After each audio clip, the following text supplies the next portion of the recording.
everyone, to episode 168 of the Podcast Podcast. Your host, Peng. And for once, Steve has a different background, a different green screen. It's a Dynamax Whale Lord? That looks like a Whale Lord. I think that's it is a Whale Lord. Okay. Look, now that we're officially becoming the Dynamax podcast, I figured it would be time to embrace our Dynamax roots. I did type Dynamax Whalmer into Google Images and literally nothing came up. It was just Whalelords. So I was like, I guess in the main series you can only raid the Whalelord, but that's fine. We'll live. Yeah. They really want to make it big. Weird. I feel like both of those Pokemon are very appropriate for Dynamaxing. They're already enormous. Yeah. Look, we'll get them both in Dynamax. I want to see a Shuckle Dynamax. Oh, no. Disgusting in Little Cup. Let me tell you. It is disgusting. I mean, I did say it last time. Yeah, we're going to rename our podcast to the Dynacats instead of Battle Cats. So. That actually has a nice ring to it. It does, right? I'm gonna make a spin-off podcast for all your Dynamax needs. But anyway, welcome in everyone. We are about a week after the Max Out season has debuted, so we'll definitely share our thoughts on that. And man, I ain't losing this veteran bet. Let's just say that. I'm just kidding. I don't know. I'm just kidding. I didn't get Elo yet. Yeah, no, I don't have mine either. But I did find a team that really cooked for a while in Great League. I was actually really sad when it flipped today. I was like, no, but I just found the sauce. Oh, true. Ultra League Malamar, yo. That could be. That's true. I need. Yeah, because everyone has those sitting around. Dude, I've had that made since 2022. It's crazy. Why did you build it in 2022? What were you even? Well, so I caught my Malamar that I built for Ultra. No, for Ultra. Yeah, I'm an Ultra League grinder, man. So I caught the Malamar during the first time it spawned, during that Psychic event with Malamar, and I got a good one for Great Ultra League. So I started. They had you get extra XLs for walking during Halloween that year in 2021. So I got a lot of XLs from that. I don't think I finished it until 2022 or sometime, because I remember I used it in Faction. So Factions back in the day, and didn't really do it. I didn't even think I even used it that week. But then I used it in GBL, and it was not that good in GBL. Let's put it this way: I was running Malamar and Obsidian, right? This is how long the meta is, how different the meta is. Just needed that one move update. Yeah, I remember I was making the video during the first ever EUIC for Go in 2022. So back in April. So that's how long ago. Yeah, I remember uploading that video before I had when I was in the hotel in Germany. So yeah, quite a while. But it's finally meta. But we'll see how it goes. Anyway, let's get into the events here before we go into GBL. We have a topic on how Dynamax works because we talked about it last week, but we're probably still not sure. Okay, Niantic, there's on the news site, right, for Pokemon Go Live.com, right? You all are with me here. You go to the news. There's the first newest article came out today, September 10th, 2024. Go big with Dynamax. You click it, and it's an error. Nothing's there. Yeah. So by the time this episode drops, hopefully they fix it, because it would have been over a day since this has been going on. So hopefully they've noticed. Maybe I'll mess with some people in Niantic. I will say the weird thing is that or I guess not weird because they do this a lot, but it's sort of frustrating. Is I didn't actually watch it because it was a 5-minute video, but I saw on their Twitter, or technically X, they tweeted out a 5-minute video from the Pokemon Go account of details on how Dynamax works. But it's they tweeted out a 5-minute video. Yeah, they tweeted out yesterday. But interesting. It's it's this frustrating thing that I feel a lot of people have the complaint about, that there's certain things that they only post on their Twitter and isn't available via the Pokemon Go blog or via in-game news, and it's not everyone is on Twitter, guys.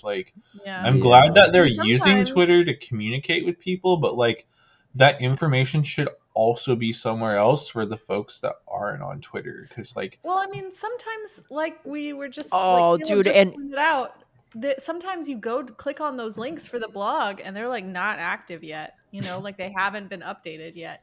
And it's like, why Oh, do this is you bad. want us to be painful? Well, so there, I see the 5-minute video, but they linked the same article that I was having trouble opening, Yeah. and this was posted yesterday on September 9th. Wow. So they're already literally over 24 hours ago too. I'm seeing it too. It was posted yesterday at 1 p.m. Pacific, and Well, it's 1:24, I 1:45 Pacific assume right now.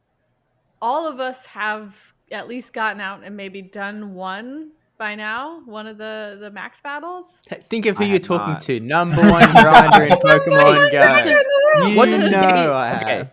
No, Steve has had time, but wasn't today the first day you were able to do the max battle? Today is the first, like 10 a.m. was the first time in the Yeah, the I haven't done any grinding. I thought you since like are 10 a.m. living on a freaking thing.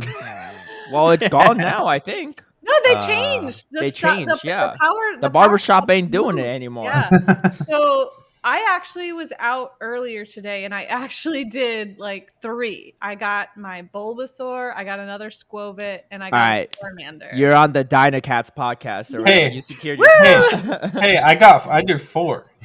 Okay. I did. We've got some challengers. How many you do, Steve? To Steve's number did 1 3. position. Oh, damn, I did 0. I'm off the podcast. All right, Caleb lost the bet. What's the punishment? Okay, I see a Squirtle pretty like within walking distance, so I shall I'll be right back, guys. You all continue with the podcast. That'd be funny if I actually did that. I guess I could actually do that, but that's probably a little too much. Anyway, okay, so I'm talking to experts here. Educate me. What's going on here? So, I mean, it's kind of, I mean, they did cover some of it in that like leak duck thing, but the actual mechanics, like experiencing them, feels kind of different, and it's not explained super well, like what it all means. Like the fact that when you get your Dynamax Pokemon, like even the ones you got from research, you are supposed to unlock like their other moves. They have like their attack unlocked already when you catch it. But if you want to use other moves like the heal and the like protect, then you have to unlock those. Okay. And they're at a base level of 1, and you need particles and Pokemon candy, to level them up to be stronger. And then for the highest level, you need the XL candy. It's like 40 XL candy or something, which is pretty steep. That being said, I did nothing to any of my Dynamax Pokemon. Like, I didn't power them up. I kept them at the level that I got them, and I just unlocked their moves because I had to spend particles anyway, because you can only collect so many in a day. So I just unlocked like all their moves at the base level, and I was able to do like all the level, like the level 1s, like the partner Pokemon and the Squovit and the Wooloo. Like I was able to do those by myself, no problem. Yeah, they're really easy to do. Really easy to do. You don't even, the thing too is like you don't even, at least for these level 1s, like you don't even need like the heal or the protect one. Not really, no. Like literally, I only like, did that because I was like, well, I need particles, so I have to spend particles. Yeah, for sure.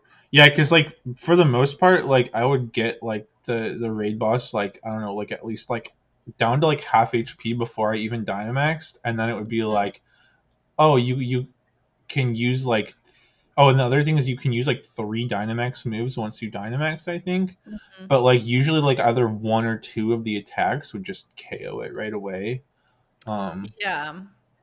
Yeah, depending on type effectiveness and stuff. Like I don't think I was using anything that was like super effective, so it took a little bit longer for me to do it, but not like I was not worried about the state of my Pokemon. Can you solo it or? Yeah.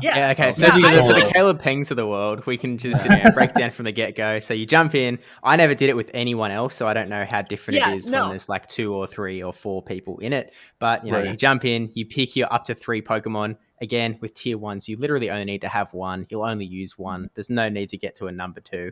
But you jump in, you do like normal fast attacks like you in a raid.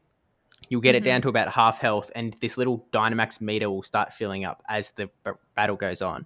Now, it's something that I didn't realize until raid number 2. That's at the very top of the screen. So you have to see, like, you won't be able to Dynamax until that meter at the top of the screen is full. So what did you not realize until raid number 2? So while you're battling, these little bubbles will pop up, like sort of in line with the Pokemon. Like, you know how you swipe to dodge? Yes. And they'll sort of be in line with that. And when they pop up, if you swipe over so that your Pokemon is in front of those little bubbles, they'll sort of attack through the bubble, and then your Dynamax meter will fill up a little bit extra. Yeah, it's like you're swiping to get extra max energy. I saw those there, but I thought you just like tapped on them or something. I didn't realize you had to like dodge over I made that mistake too. Like, I was trying to tap on them and nothing was happening, and I was standing there in the street like a crazy person, like, what the but you have to literally swipe your Pokemon like in the direction of the bubble, and then if you don't have to like hit the bubble yourself, your Pokemon as you attack will just kind of like break it, and you'll see the meter will fill up. Like, I think mine filled up maybe about 30% more like right away. Right. And so the interesting thing is that before they Dynamax, they're using just the moves of that Pokemon.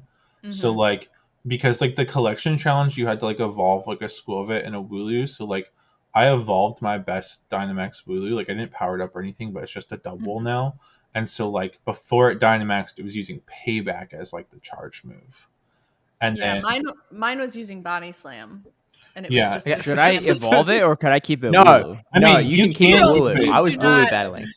I just realized too. I didn't do the things. collection challenge, so I missed out. Yeah, you don't have to. I mean, the collection challenge didn't give you anything. It was just like it was making you evolve a Wooloo. No, I know, but don't you get like a little medal and rewards and stuff? Yeah, like your collection challenge medal like goes up in number. I've missed a couple already too. I've missed quite a few. I don't want to think about it. That's the only reason I really evolved it. Is I was like, oh, like I know it can Dynamax evolve, and I was like, I have to evolve one anyways, so like. Sure, I guess we'll see what happens with an evolved one, but like you can beat it with the base ones easy, and because of the one nice thing with the double is like you can run it with like double kick, which is like some extra damage against any of the normal ones, but like you're gonna beat them anyways, like regardless. It's pretty easy. I think I was using my Squirtle against Charmander.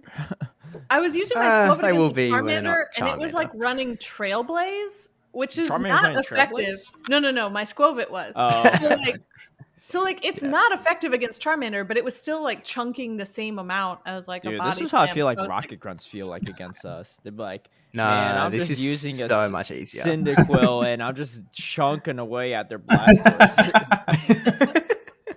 And then the interesting thing too is like, and you can see it if you go to one of your Dynamax Pokemon, like it'll show you your moves, right? And each Dynamax Pokemon has like a different max attack, and you can see like what type it is. So like I didn't realize like my double has max Knuckle apparently, which is a fighting type move. Yeah, I saw that like on the screen when I was using a double, and I was like, that seems weird. I'll figure it out later. Okay, so guys, like, I swear we talked about this last week. I swear. No. We talked that they had an attack, but we thought it was just like a generic Dynamax attack. No.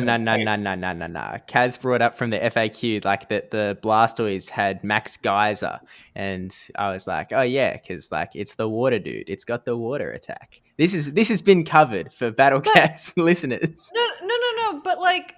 I thought it was based on the charged attack, which in my case, it had Body Slam. Oh, but it's on the Pokemon typing rather than the move typing. Yes. Well, it's not even based on the Pokemon typing. Because my double had a fighting type move. Yeah, exactly. My double has a fighting type move, and double is only normal. But didn't you say it had like a fighting, like wasn't running double kick? Yeah. So is it taking the double kick? It's taking the fast move typing. I can't see mine right now because I like left it at a power spot and it won't show me any of this. I'm super confused right now, but I'll figure it out when I go fight this Squirtle later.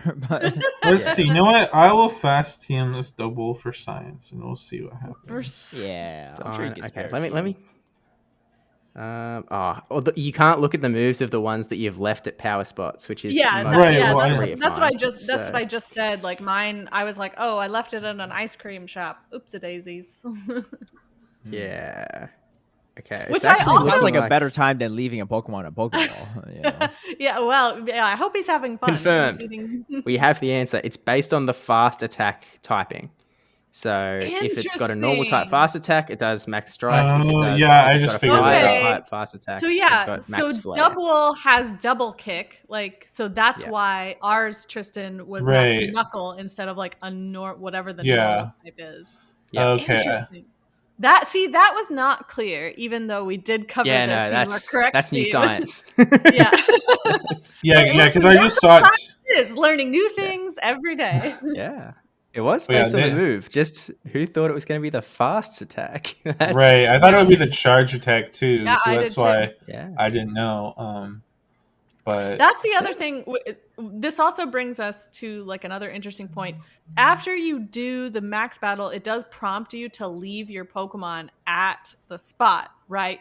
In theory, it's going to like help other trainers who challenge that battle at that spot, but I don't know exactly how that works. And I also don't know, like, I guess they stay there the whole time until that power spot disappears. Because, like I said, the ones I left there this morning, I mean, they're still there, which you is can not you can take them back though if you want.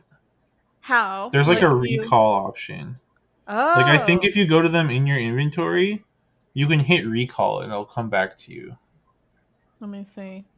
Yeah, all mine. Are, Yeah. oh, yeah, there. It's right there at the top. Like, But I will say like the ones that I did, because I did them like maybe like an hour or two ago. And the ones I did, like there were already like Pokemon there, but I didn't notice them having any sort of effect, so I don't really know. Like I saw that other people had left stuff before, but like well, here's something interesting now that I'm looking at the screen. So there is the recall button. Right under that, it actually shows you like how much candy, I guess it's earned you. And it can also, I guess if it's long enough, potentially earn you XL candy as well. So that's pretty handy, you know? Right now, it seems like all my Pokemon have just earned me some candies. No XL as of yet. So I don't know what like the marker is to earning that. yeah, so Or Yeah. level up or something. I think the candies, I don't know for sure, but my guess looking at the 3 that I left is that you get candies based on like the number of battles that they help in. Yeah. Because Yeah. I have 3 and 2 of them have 0 battles, 0 candy, 0 candy XL. And then the first one I left has 1 battle and 2 candy. And still no candy XL. But it seems like you get candy based on them helping in battles potentially. Yeah, my double has helped in 2 battles and earned 3 candies. My Venusaur, or not Venusaur, my Bulbasaur has helped in 3 battles and earned 5 candies. So Yeah. Yeah. We'll see. Yeah. We didn't actually explain the, once you fill up your Dynamax meter for, again, the Calebs of the world, you then get to like, it'll come up with like one of your Pokemon is Dynamaxing, and you actually get a couple seconds that you can actually swap your Pokemon. So if you've got 3 Pokemon in the raid, you can actually tap one of your other ones and they'll come in and Dynamax instead. And then once I you're never tried Dynamaxed, that. you get to... It essentially becomes like sort of, I guess you could call it turn-based. Like the Pokemon you're fighting just pauses and you get to use 3 Dynamax moves in a row. So you can either use Max Strike or any of the other ones if you actually, bothered. As, the other guy said, like these things are so easy that I never got past those 3 moves. I didn't do it for science. You do 1 and most of the time it like automatically brings it to like basically 4 HP and then 1 more strike will KO it. I used a heal one time just to like I know I'm going to KO it with 2, so let's just see what this does. It didn't heal very much at all, to be honest. But, I remember thinking like that doesn't seem like a lot. I feel like maybe the heal like heals everybody though potentially if there's multiple people that doing might it. be true. I only did it by myself. Yeah, so same. I don't know. But that's my guess.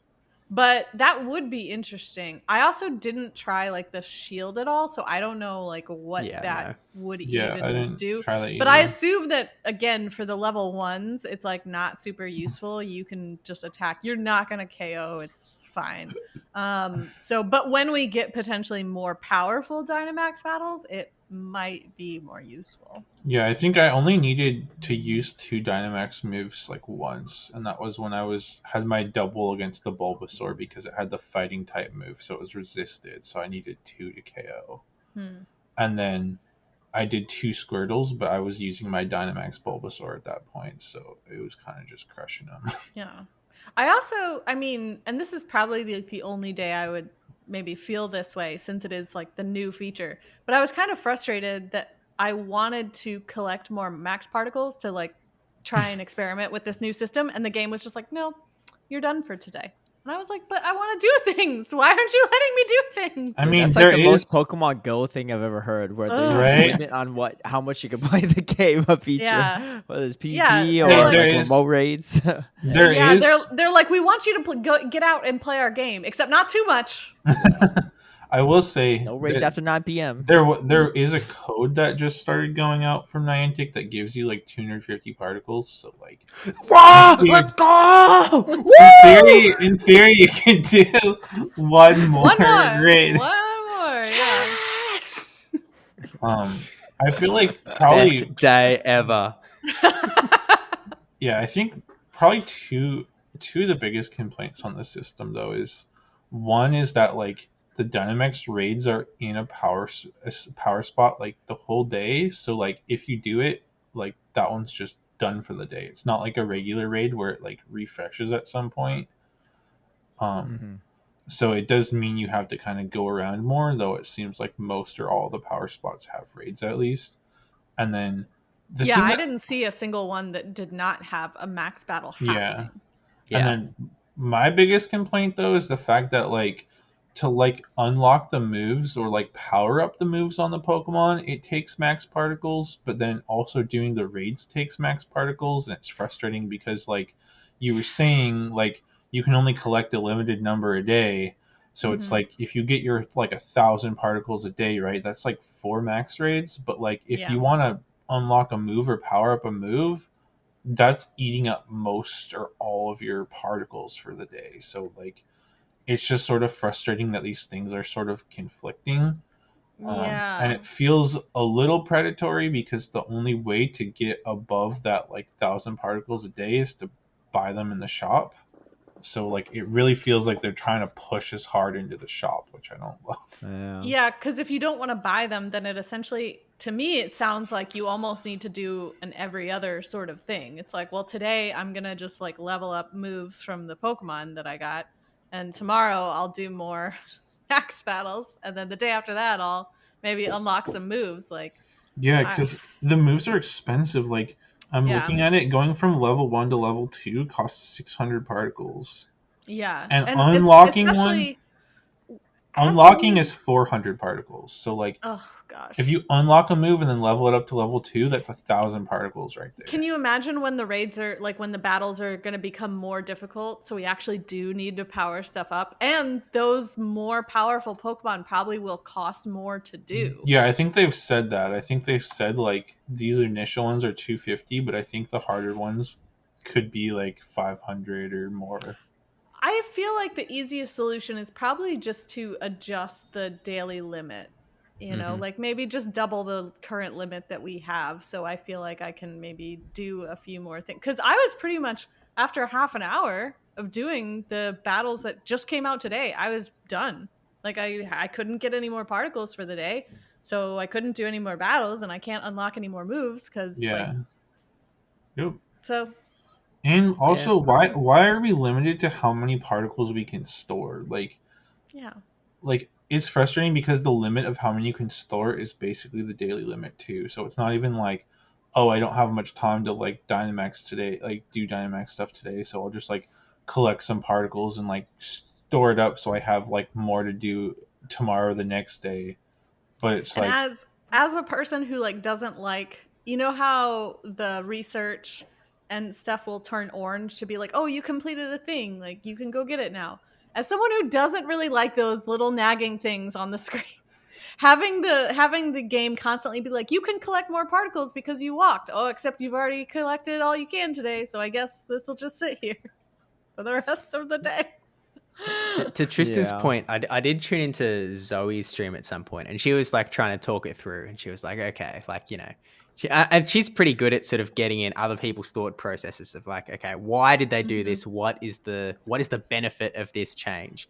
And like, obviously there's the, you know, you can buy max particles in the store and stuff, but she did sort of bring up, what example? Oh, the example she brought up was like Rare Candy XL.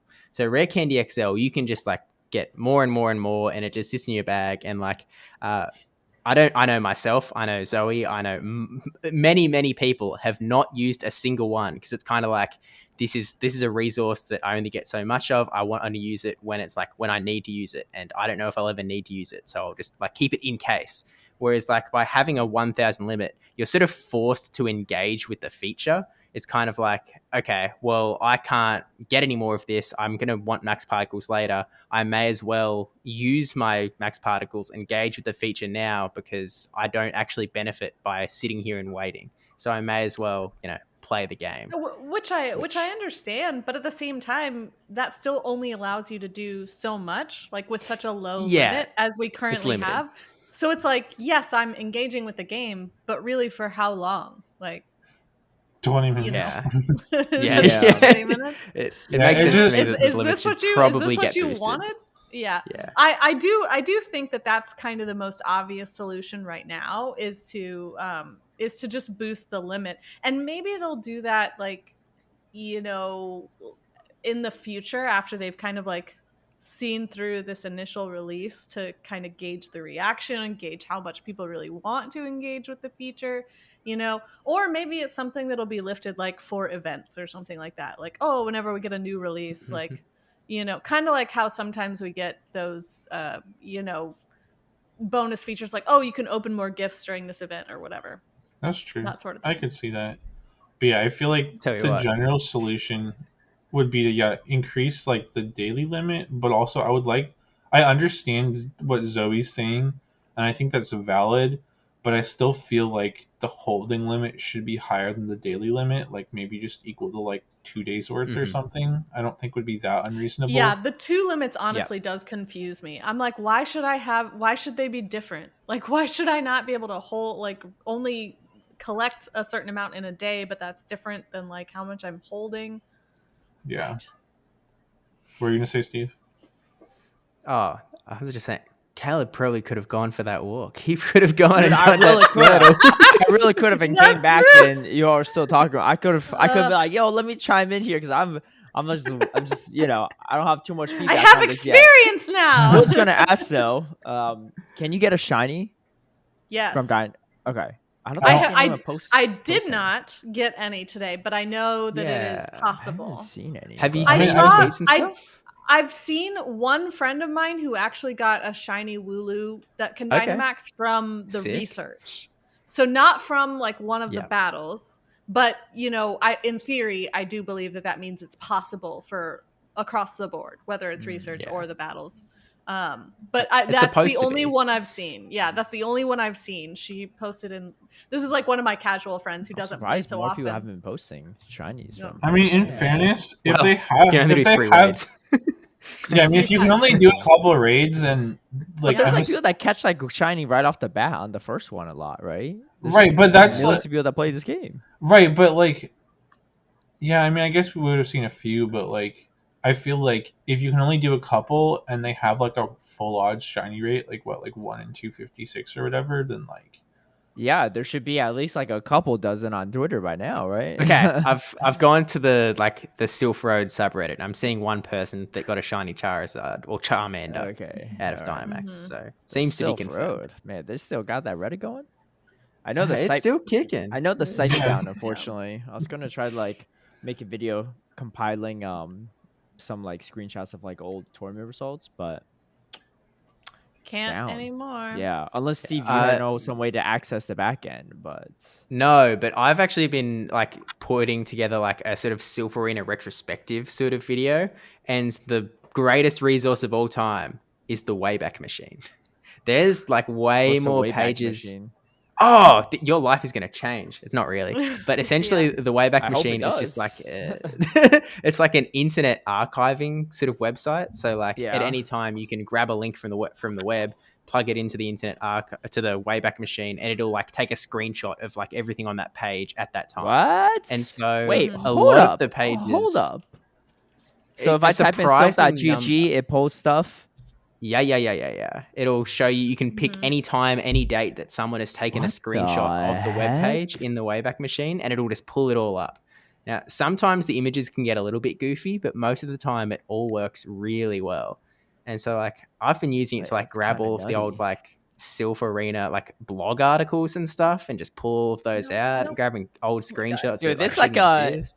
it's like a mystery hat, however. You're pulling out random stuff you don't even know. You know, it's like Barney when you like open up the treasure case and they're just like pulling out random toys. Dang. Well, I'm pulling some random image right now. We'll see what it is. Oh, this looks a little funky. Sometimes it can look a little funky. Well, it is made of witchcraft, so Yeah. Okay. Well, that But does most of the time make it's pretty things good. interesting. So I was gonna yeah, I won't actually tell you all what I'm working on until it's out, because who knows if it actually goes through or not. Will But happen. He doesn't want to be like Anacore and promise something and not deliver. dude, oh my gosh, that's I'm like one of telling my you guys, biggest I'm gonna pet peeves. update these Dracoviz pages by the Yeah. next episode comes out. Yeah, no, yeah. Over promise, under deliver. Not my take. Wait, this thing is pretty dope, Steve. Oh, is You really did. His life you has really changed. Did change us. Yeah, You like- really did yes. change your life today. oh man. Special shout out to you. And it wasn't. And it wasn't. Not gonna happen in my video though. I'll probably And it just like wasn't. write it on And X, it wasn't 'cause- about yeah. Dynamax. That's for sure. Well, the video I'm working on, I can't just be randomly saying stuff, right? There's like there's a script I gotta stick to. But thank you. This does help. No worries. I'm actually curious what my page looks like, because I feel like I probably just took a bunch of screenshots. But anyway, that's fine. All right, cool. Wow. I think we're good on Dynamax, though. I think that's Yes. basically Yeah, everything. I mean, we've covered what we know, which is the most any of us can do. Yes. So thank you guys for listening to the Dynacats podcast. Don't forget to Oh wait, follow there along. is one thing we didn't cover. Is I saw Oh my that God. it's real quick, but you can trade them, Oh Yeah. yeah. and it's not a special And- trade. Confirmed. Yeah. Oh, well, that's good. Cool. Yeah. And now that everybody has presumably more than the research ones, like you can't soft lock yourself, so that's good. Yeah, Kaz is, Yeah. is done with this combo. So what I'm gathering. So I love that the cat is just I know. He's into it. Well, I was going to make a joke about how he's Dynamaxing because he tried to get in front of the camera first, like right up in front of it. I don't know if you guys saw blown up. that, but he was I like, did. That's a good but time. no, he's happy on my lap now. But yes, we can move on. We have another event coming We up do. it does involve Dynamax in a way. There's a because new Dynamax Pokemon just for cats. Oh my gosh. All right. Well, we have the Psychic Spectacular events, which I really hope there's Inkay spawning here, because There are. you have a great Inkay for Ultra League. I don't got jack poop for freaking Great League, right? How? Um, How? because they're all possible? like really bad spreads. Like I have Oh, one. It's like yeah. my best one here. I have it here. It's ranked 61 Great League, which is totally fine, right? Like if you look at this spread here, let me pull up the spread for you. It's actually double XXL too. Look at that, 0, 15, 13. Looks respectable, right? But I checked Sure. it, and it powers up to a strong. Oh, what the heck? It's let me like just check 14. this. I'm gonna guess 14. Oh yeah. Make your guesses. Make your 82. guesses. 1488. The Whoa, fact that he's 1488, outraged by it 1488. means that it must Okay. be low. But how can it still be like rank 61? Well, Like so that- take that in consideration, right? I mean, it's not going to be like Yeah. 1452 or something, right? But like, Yeah. you know, so take it into I'll consideration. say 1495. It's Now, Castle's closest, 1484. Yes. That's What? pretty ugly, right? For rank Yeah. 61? Like, what? that's insane. How does Right? that even work? Yeah. I- Typically, I'm going something. to lose charge attack priority against even like the high, Yeah. like the high, like defense and Yeah. HP ones too. Like, I really that's- do like, hate. there's sometimes no win-win. I'll Right? do that. I'll check it, and it'll show me like an ugly CP Yeah. for like a highly ranked Pokemon. I'm like, why are Yeah. you this way? You know? And that's my best one. Everything else is like just even worse than that. So you tell me, right? Is that worth making? Not really. Yeah. I'm going to lose charge attack priority to all the high attack ones, which is expected. But I'll probably go and lose charge attack priority to the rank 1 too. Yeah, so you There. lose charge attack priority, they debuff themselves with superpower, and then you hit them with the superpower. That's the strat. There you go. Nice. You gotta 5-head this. Yeah, okay. Now you all don't care about charge attack priority. Now you're all like, you don't need that cap, Caleb. Before you're talking about how like, oh, it's so good with the breakpoints. Here, actually, I'm really curious if I actually win charge attack priority against the rank 1 or not with this one. I'm not going to make it though. No, I don't. The rank 1 has over like almost 2 more attack than mine. Like that's so stupid. And then I'm going to charge like this is like the worst possible spread. But anyway, so I'm hearing all you need is like a bottle cap or two.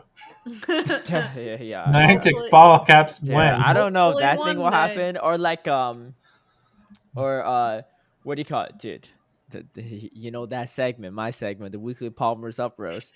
Dude, this guy, I remember talking to him for years. He's hoarding. I don't know how much he still hoards, but I guarantee he hasn't transferred some of the stuff he used to hoard.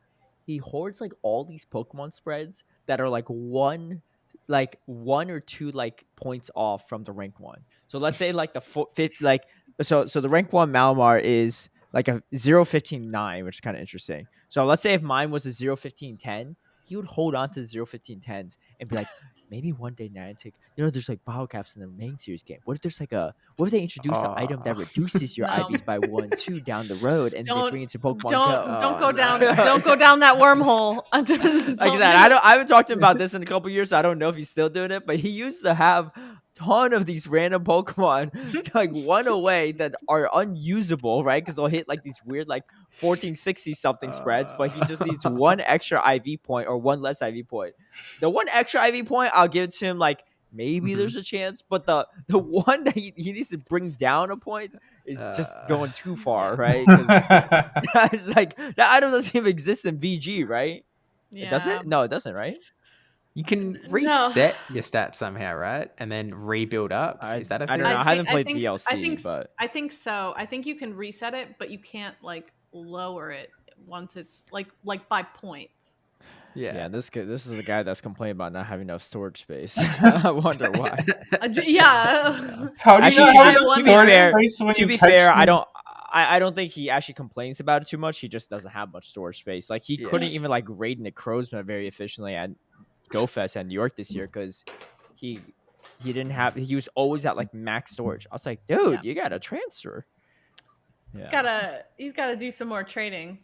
Yeah, that's what he'll do. We'll try trade every night, but he's like kind of slow about it. I'm like, dude, stop! Like, just mass trade it, right? No need to appraise, no need to do all this stuff, right? Just get to it, right? You can chat all you want. We're just going to trade while we're doing this. But anyway, that's it for my weekly segment. So Psychic Spectacular starts on the Wednesday, September 18th to Sunday the 22nd, and there's 2-time starters for catching Pokemon. Are Aldino still nesting? Yeah, they are. So. Ooh, okay, I think so. I might go. Yeah. Hopefully, there's a good nest. Because last time the nest was a little sketch. Not going to lie, I went there for like an hour and I left, or 30 minutes actually. But and it was actually really close to where I live too. But it's probably why it was so sketch. Additional candy for nice throws or better, and then you have increased chance of receiving candy XL with nice throws or better, which is good for all those people trying to build that Ultra League Malamar. I remember that was a bonus for that that metal, like the steel themed event they did, and that was really nice actually. I don't think as the Pokemon were like as useful, but there seemed to be a lot of useful potential candidates here. Yeah, definitely. Well, so let's talk about some of these stuff. There's a Pokemon debut. Hatena? Yeah. Probably Hatena, because it looks like antenna a little bit. Hatena, the calm Pokemon, and its evolution make its debut in Pokemon Go. And it evolves into Hatrem, and then Hatterene. Yes. They're oh my god! Unfortunately, they wear hats. They're unfortunately hot garbage. No, but something I used to call hot garbage was Golurk, and it finally is no longer hot garbage. One move update. That's all it takes. Yeah, I don't know. I needed a couple moves. Well, actually, I guess it was actually just a Mud Slap update. No, it was Shadow Punch too.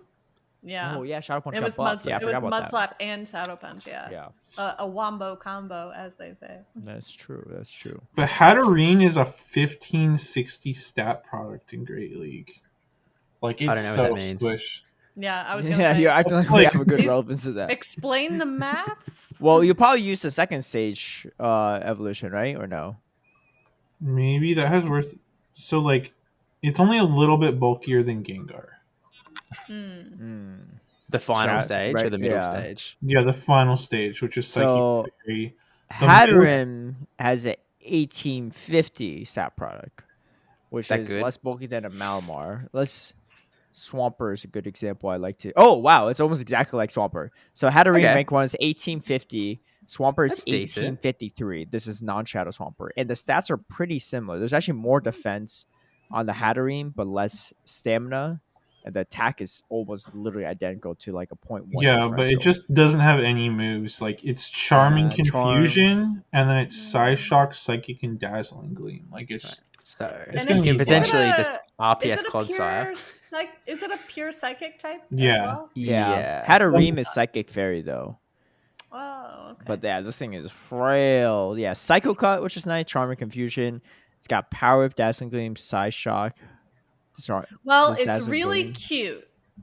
This is true. Well, So let's it's take a got look that- at it in Ultra League, it's- maybe. It's got that going for it. Ultra League, it's not. All right, what's an Ultra League charmer? Clefable? Oh my gosh. Yeah. It's like over like 700 points differential there. I mean, it's squishier than Gardevoir and has the same typing as Gardevoir. Yeah, that's not I will good. say, like in the main series It's slightly game, I'm bulkier pretty than sure an it Ultra used League for, like, weekly tough. gimmicks, like sort of like it's a trick room, sort of like it uses shenanigans rather than using its stats so much. Yeah. Oh, it definitely don't got stats to use. We for need sure. some shenanigans in PvP. Yeah, that's true. That's true.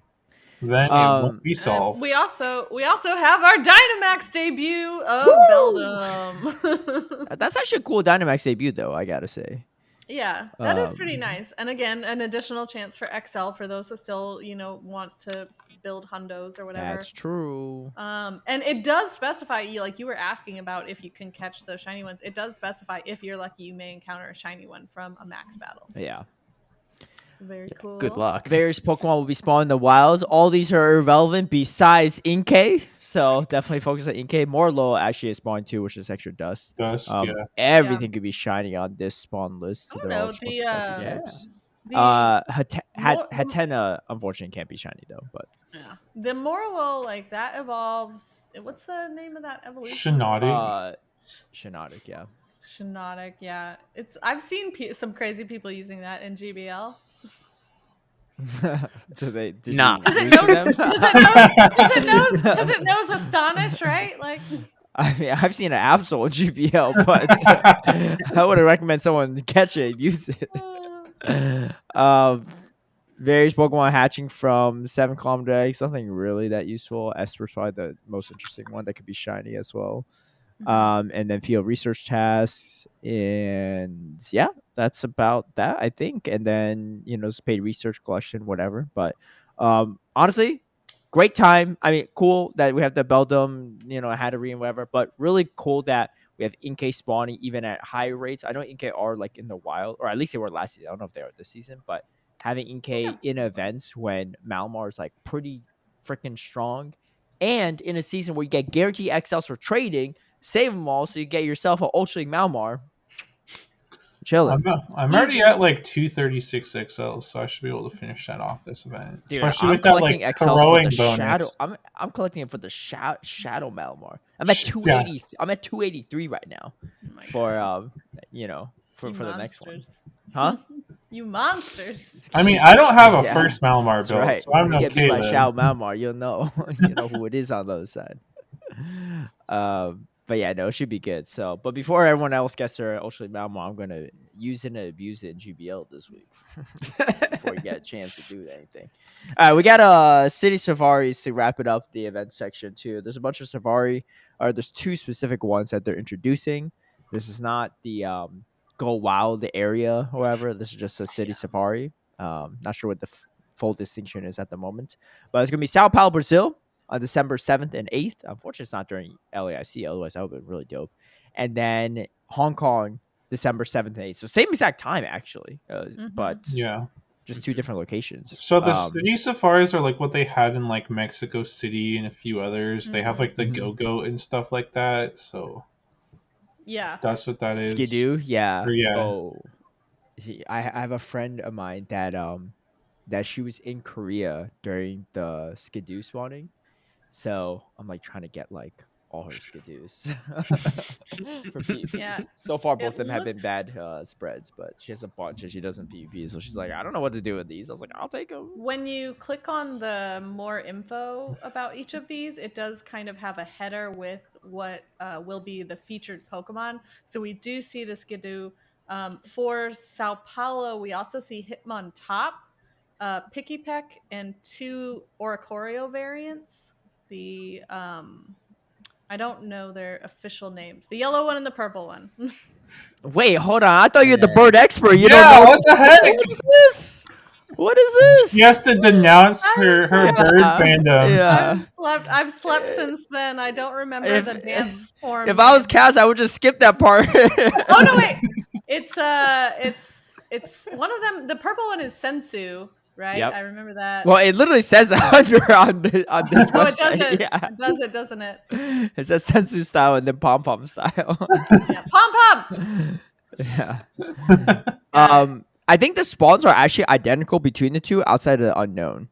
Because I'm looking at the two spawns for the ones. For the one in Sao Paulo, you have O, P, and S.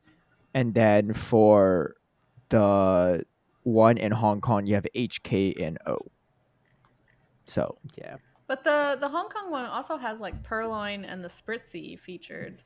They spawn in both. So they're in both spawn pools. Okay. They've just used it on the image by the looks of it. So they look a I little thought different. the images meant that it was like special. Doesn't seem like it. yeah. But that's okay. You can only go to one anyway. So, Yeah. you know, whatever's easier. Maybe with that attitude, surely you could manage. I You mean, know those people who like do multiple New Years? I know the time zone things are, yeah. You better be on a fast plane. Let me just Steve's say, gonna better start be his correct. spoofing arc here. yeah. Niantic, stop listening to the podcast. He's gonna stuff already spawns pretty early for him. He's gonna get banned from moving to New Zealand for the 1 hour extra advantage. I've already got it so easy. I can do all my stuff here regularly and then fly to the US. And like, you know, by the time it wraps all the way around the world the other way. Easy. Yeah. It'd be like FG guys. The one bummer though is that this is happening. I don't remember which one, but there's like a LATAM regional that same weekend, so it's kind of a bummer that they're having like a Latin America city safari like the same weekend that there's a regional. Oh, that is rough.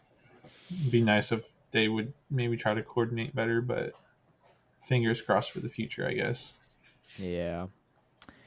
But yeah, that's the Safari Zone thing. I know Chua Butters posted a little thing on X about like, oh, what Pokemon beats all these meta Pokemon, right?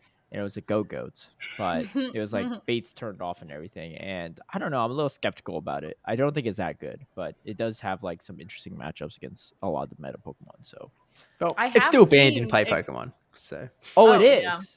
Yeah, Yeah, because it's so. You can't actually use it in accessibility. What am I trying to get all these damn Go-Goats for? I was like trying to use it for my next local. I would have got my whole team DQ'd. Joke's on you. Yeah. And You you know what? GPL with it. No, I'm really glad you said that because you know what's more likely to happen? I'll probably play with it. I might even win a cup with it. None of my locals would have realized it's banned. Definitely the organizers probably don't realize it either. I post a video on it, and then people start complaining, be like, wait, this is banned. You shouldn't have even got those points. And there's a whole fiasco, and TPCI are going to be super unhappy because they have to adjust their leaderboard or whatever. So, yeah. Well, that's some alternate timeline now. Shout out to Steve yet again for the save, you know. That's twice, twice, Steve. That's twice. Yeah, it's the number one grinder. Yeah, number one Pokemon Go player in the world, baby. Number one Pokemon Go player. He tells me he's already at 3K elo and we won this bet, you know. That's what I'm saying. Anyway, speaking of winning, Steve's gonna get real good at Photoshop. It's Kaz's Korner. About double my points this week. Let's get into this. Yeah, let's see who's read the Pokedex since the last time we talked. I've read nothing at all. All right, so we're still going to stay focused in the Galar region since that's kind of what we're still celebrating here at the beginning of the Max Out season. So Raboot, the evolution of Scorbunny, has extra powerful fur that gives what special ability to this Pokemon? I'll be honest. I was like, if you hadn't said that, I was gonna be like, "What is reboot?" Yeah, who the heck no, is that's Raboot? why I threw it in there. Now do your typical Googling of the image. Thank you. Waiting for permission. All right. Oh, He did raise his okay, hand very politely. I can't wait for Kaz to say no permission one of these. Yeah, one of these days I'm gonna be like, you know what it looks like. I definitely didn't know what this guy looks like. I'll be like, if you have to Google what like a Pikachu looks like, come on, guys. Yeah, no. I probably That's would not- just to make sure I didn't miss any key details. Yeah. Dude, the moment you said there was feathers on the Cresselia, I've been looking up all these things. Yeah, I know, right? It just changes your whole Yo, world. Raboot kind of looks like a G, man. I feel like he looks like someone that skipped school and just spray painted buildings in his free time. Don't you get that sense? Yeah, just a little hooligan. Yeah, 100%. I see Wait, one so without what like was the the mascot, which is actual even weird. question? What was that? What was the question? Okay, so Raboot has extra powerful fur that gives it what special ability? This is not like an ability that it has in VGC or anything. This is just kind of like Sobel's tears that we talked about last week. Like it has like a little extra boost from its fur. What is it?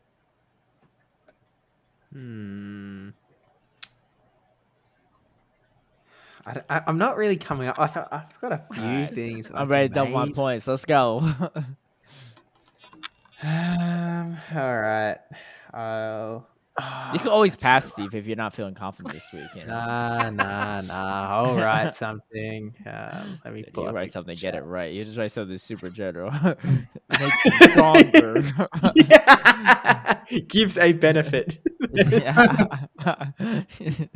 Is a positive, is what the word Is a positive. That's true. I'm changing my answer. All right, I've got an answer. Oh, you thought it was gonna be a negative? All right, I'm ready to go too. Okay, is everybody Okay. ready? Yep. All right. 3, 2, 1, send. All right. All right. So Tristan says makes it faster. Caleb says gives it more bounce. I didn't put no quotes there. You added the quotes. Whatever it just bounced. means. And then Jump, Steve says bounce. produces warmth more than just regular wool. Steve actually is the closest. What? He's wrong still, kid. right? It He's gives- wrong still, It gives right? it protection from the cold, which gives it better internal firepower storage for its fire type moves. And then gives the yeah. fire type moves more bounce. It adds an extra kick to it. It makes the fire type moves faster. I'm sorry. There will be no doubling of Caleb's points this week. Wait, is Steve getting points for this one or what? Yeah, Steve gets points. Oh my gosh! What did I Yeah, say? Steve was just going to say something random and get it. Okay, no, here's the thing. So I thought like maybe it was running faster, but when I Googled the image, an image of Raboot running shows up and its hands aren't in its little pouch thing. So I was like, aha, it is not running. It must be something else. And I was like, oh, it's a fire type, mate. Fire type, heat, warmth. Interesting. The pictures do help. Pictures help. I mean, I suppose wasn't say a pictures, help. but that's not the So- conclusion I came to. I just thought he was just like, yo, I'm just gonna like I put my hands in my pockets. I got no fur to make myself like get warmer or whatever the heck. the thing Yo, is. my hands are in my pockets like permanently all winter. Yeah, That's just where they exactly. live. But interestingly, I was doing like research about, the Galar region is based on the UK specifically, but I was kind of like looking at rabbits in general, and like all rabbits, whether it's like the European species or the American cottontails, they're actually born without fur. Like all the babies have no fur when they're born. Oh, but they grow. It takes them about 2 weeks to develop that fur. And during that time, they cannot like thermoregulate. They cannot regulate their own temperature. So it's a combination of like their mother's body heat and like the warmth of the nest that the mom built that actually like they have to stay there. That's why they and all huddle safe together, there. right? Until they're like actually can regulate their own body temperature with their own fur, which is wild. Yeah. That is I wild. mean, it's even more wild I that Steve got guess. it right, but another week of Kaz's Corner, I guess. You know what I need to do? I believe in you. I whatever- believe in you for next week, Caleb. Whatever I think it is, it's probably wrong. So next week, I'm gonna go with what I don't think it is. Like, because every time I'm like, yeah, this makes a lot of sense, and then all of a sudden, nope. Wait, what were you gonna put down, Tristan? Did you say you changed your answer? What were you gonna put originally? Oh, I was joking that I was just gonna put down it gives a benefit. No. it gives a positive. Okay. Yeah. Scores 3 Steve, 3 Tristan. I'm at 1, but I'm the only one could double my score. You know, It's true. If you double your score next week, you will in fact have 2. Yeah. Look, I at this point, I don't think Caleb is allowed to get another point because that's the tagline of There's Kaz's no Corner. way. Kaz's Corner. I'm No about to way. double my points. Dude, the Caleb's the gonna double Dupiter one, the Jupiter one, I feel like I was a little misled, but You know what? I feel like I still remember that one. you know what, Steve. Here's the thing: if Caleb gets a point, Kaz is in charge. She can just dock him a point later, so that he can double his score again. I'm in control of these No. points. The following week, you just do double or nothing, and I could get 4 points. Yeah. You know, and we're thinking ahead. All right, let's go to some GBL. You know, let's share our general thoughts on season stuff. I'll start. I'll just say, I think I'm pleasantly surprised. Actually, you know, I think the meta itself is actually really good for the most part. A lot of things have played into each other. There's not a lot of hard wall situations. That being said, this reminds me a lot of last year's September to December meta. It's a really good meta. It's just that people are going to get bored of it really freaking fast because there's no way you are going to win a tournament without Clodsire or Frauger or both on your team. There's just no way. They're too strong, right? I know Magmar Man's already trying to cook something that's super anti-meta, but it's just like I played in a local this past weekend, and I swear, every time Fraugator had extra energy or Clodsire had extra energy, whoever had more energy and shields wins the game. Like, there's just no way around it, right? It's like there's a lot more neutral play, which I like a lot more than the previous 9 months meta, right? Since December. But I think people will get old of it pretty quickly. And I still stand by the fact that I think if you didn't nerf some of these Pokemon, like Lickitung and Vigoroth and stuff, then the meta could still be really solid neutrally, as long as you nerf a lot of the very hard wall matchups, like Gligar got nerfed, right? Skarmory got nerfed. Like, I think if you nerf those things, totally fine with me, because those were very RPS Pokemon. You can even throw Bastion in there if you want to, right? But the thing that is hurting this meta a little bit is the lack of Fraugator checks, which kind of like the Electric Cups or Flying Cup or Fighting Cup, all that stuff, it's still pretty nice because the way you check it is just you bring your own Fraugator, and that's pretty much it. And it's anything that has slightly neutral matchups. But it means that you always have a way to come back from a game if you have Fraugator and Clodsire somewhere for the most part. And it's good for the meta health. It's just bad for variety's sake. And I think people are going to be complaining pretty soon. I've already seen people complaining, but I do enjoy the variety that I've seen so far. I mean, yes, there's a lot of Fraugator, there's a lot of Clodsire, but I definitely see a lot of people like playing around with other lines too, and especially like some of these Pokemon that got updated moves or new moves added to them. And that in itself has also brought some other Pokemon like out of the wings, I think. Like I was saying before we started recording, like I found a really great team in the Open Great League, and then it swapped, and I was really sad. And what's the secret sauce? Team had Chestnut on it because Chestnut is actually really, really good in this meta. Like the only thing it really doesn't like is like the jump pluff. Yeah. But everything else it can do. Well, Mandibus is a little awkward, right? I mean, Mandibus is awkward because you have to like be able to superpower and leave, and if you don't have that ability, then it's just gonna like get worse and worse over time. But you at least have a little bit of a neutral scenario starting out. You definitely can't, like, you can take one Aerial Ace actually from Mandibuzz because the attack stat is so low, but like the flyers are the most awkward thing. Everything else like is really nice, honestly. I tried it, but I struggle with it. Especially for all the Dunsparce, because like that Pokemon has become really annoying. Oh, you completely wall that off. Yeah, that's a good. That's like a versus Galarian Stunfisk before, but you're even in a better spot because they don't resist the grass. Yeah. Or not only that, you could. Well, you could throw. Because I see a lot of people using Jump Pluff, and Jump Pluff is really nice, but it does kind of still suffer from those Rock type moves that like Dunsparce and some of these like it suffers from even the rollout that Licky has, you know, but. You know, Chestnut walls that. This is my hesitation with Chestnut, though, because I used it myself, right, on the first day, and I have like a really high rank one, too, so it's like pretty good stat product. It loses to Clodsire in the 0s and 2s. which is wild to me because it resists Stone Edge and Earthquake, and somehow that's the resisted damage plus Poison Sting still is enough, right? Yeah, well, because Poison Sting actually got that little attack buff, so it's doing quite a significant damage. But Clodsire does have to use a shield against Frenzy Plant at some point, like in the ones. Yeah. It loses the ones to Chestnut, that's for sure. Yeah. What's the rest of the team? Out of curiosity, Mandibuzz and Clodsire. Okay. That's fair. Yeah, Clodsire is a great safe swap because you get that little bit of extra energy. Yeah, so you draw even if the Feraligatr. Yeah, so even if they throw in Feraligatr, you usually can get to a Stone Edge. And, I mean, Clodsire can take even one Hydro Cannon. Clodsire wins the ones against Shadow Feraligatr. Yeah, exactly. Dude, it's nuts. I mean, yeah, Clodsire is super strong, but Feraligatr, the reason why I think, like, Grass in general is really hard to bring in this meta is because outside of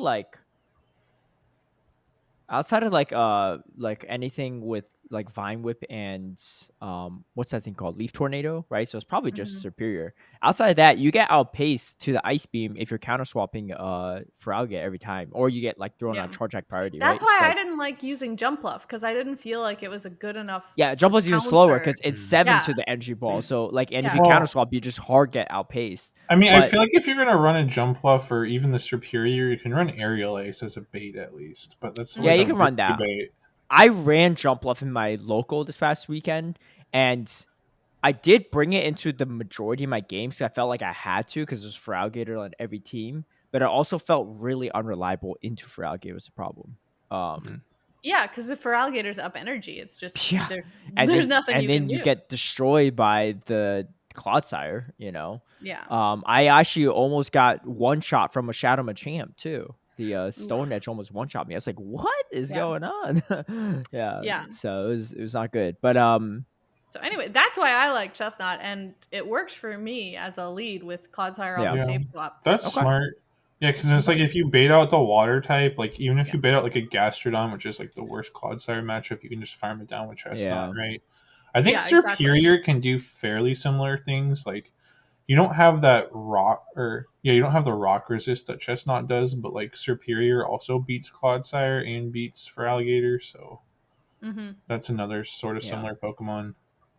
I out of all the grass types, because I feel like people when they're looking for their Feraligatr checks, grass is preferable just because like Clodsire is so strong that you don't want to really mess with electric types, right? Like no one's really bringing Charge Bug anymore. No, I used it. Yeah. No. Let me tell you, it was actually because I thought the same thing, right? Like who in the right mind would bring Charge Bug, right? With the Clodsire meta, yes, there's Feraligatr everywhere, but once you get stuck in Clodsire, it's really bad.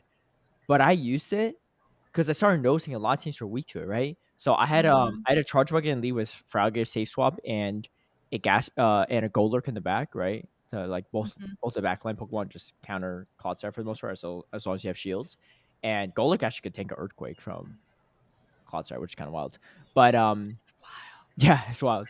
But I actually climbed a decent amount with Charge Bug because everyone's like, besides the Clodsire, most people don't run Double Ground, but so once in a while it might be a Gastrodon or a Golurk, but everyone's like so ABA weak to Charge Bug lead. If you don't have Clodsire in the lead, there's so many people that just ABA weak to it, right? There'll be a Feraligatr in the back with like, a Grass in the lead or like a Fighter in lead or something really random, right? So that's what I climbed with actually, and it was actually kind of fun. I mean, yeah, it sucks when you get it locked into the Clodsire, but like it didn't feel that much better when you got locked into Gligar last time. I think it could have. I think it could have still have a decent like viability in Show 6, right? But I think in GBL, like I thought it was the other way around. I thought it had more viability in GBL. I don't know. I think it's like too risky getting it trapped in that R. I know what Kaz is thinking because she's like, I don't want to see no Charge Bug on my Mandibuzz and Chestnut here. That's true. Because that's what happened. I let a Charge Bug into a Chestnut. They had nowhere to go because they had a Feraligatr back, and Kaz probably thinking, man, I got the Mandibuzz back. I can't swap out either. Yeah, exactly. Yeah, that team like does struggle against like bug types, and it struggles against ice for sure, but.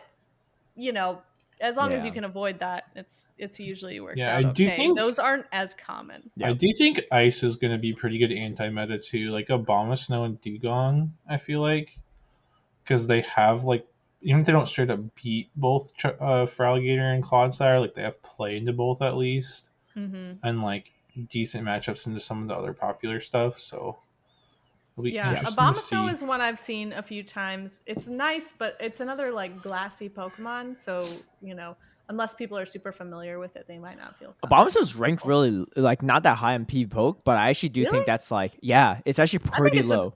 I think it's like the lowest. I think it's like the lowest grass type that I've probably seen of relevance. Jump Off is the highest, then Superior, Chestnut, Shadow Abomasnow is on 46.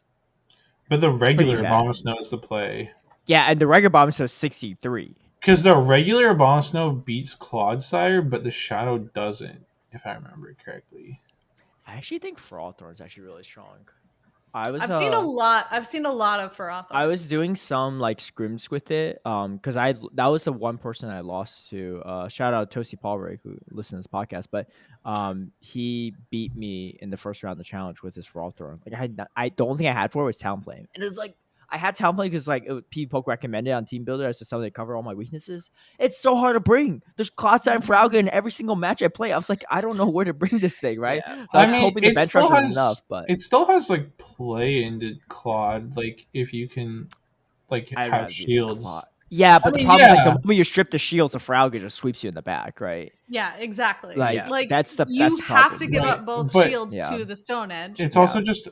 But like, and you won't leave with extra energy. It's not going to be good in like a straight up. But it's like if the Claw's already damaged a good amount or something, like it's awkward because they have to go all the way to a Stone Edge, and you can. Like, I mean, I get you, but look, just trust me on this, right? You can run it in your local Challenger Cup if you want, but I'm telling you, it's not worth it, in my opinion. I have seen some practice tournaments where some people were able to win with like Talonflame, but I think like Typhlosion has more play if you're really gonna go with Incinerate Fire user. But wait, beat Feraligatr. Does Ferrothorn beat Clodsire or no?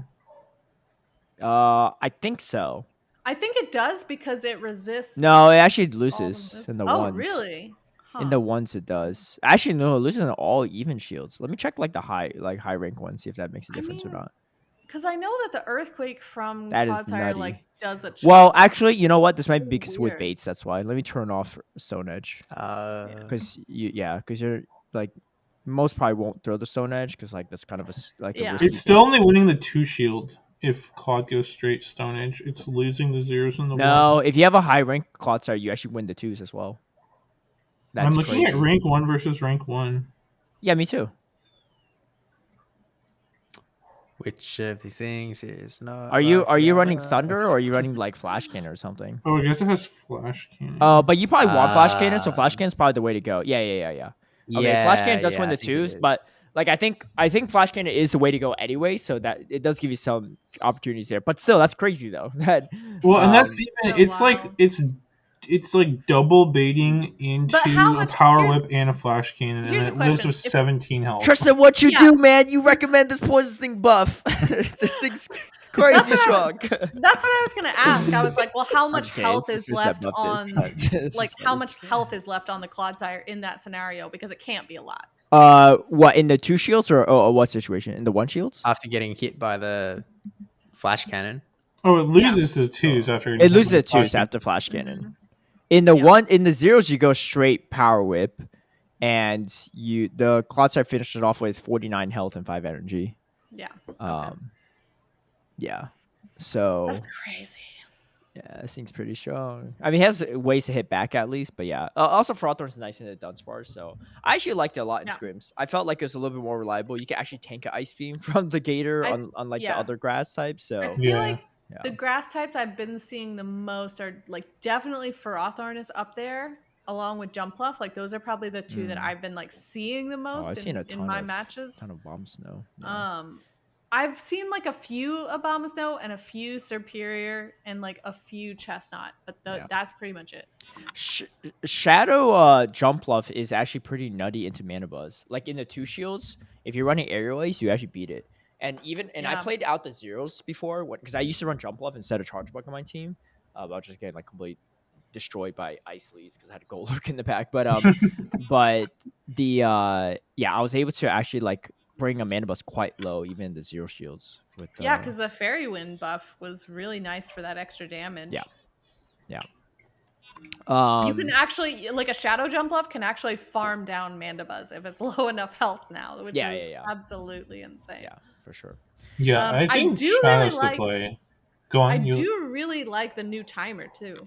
Oh yeah, I think that honestly, like, I mean, I think some of these move changes were good. It definitely shook things up, but I think that the timer change is, like, in my opinion, the biggest and most important change that we had. Yeah. Like, it's noticeably different. Like, the games play a lot differently. They're a lot more dynamic.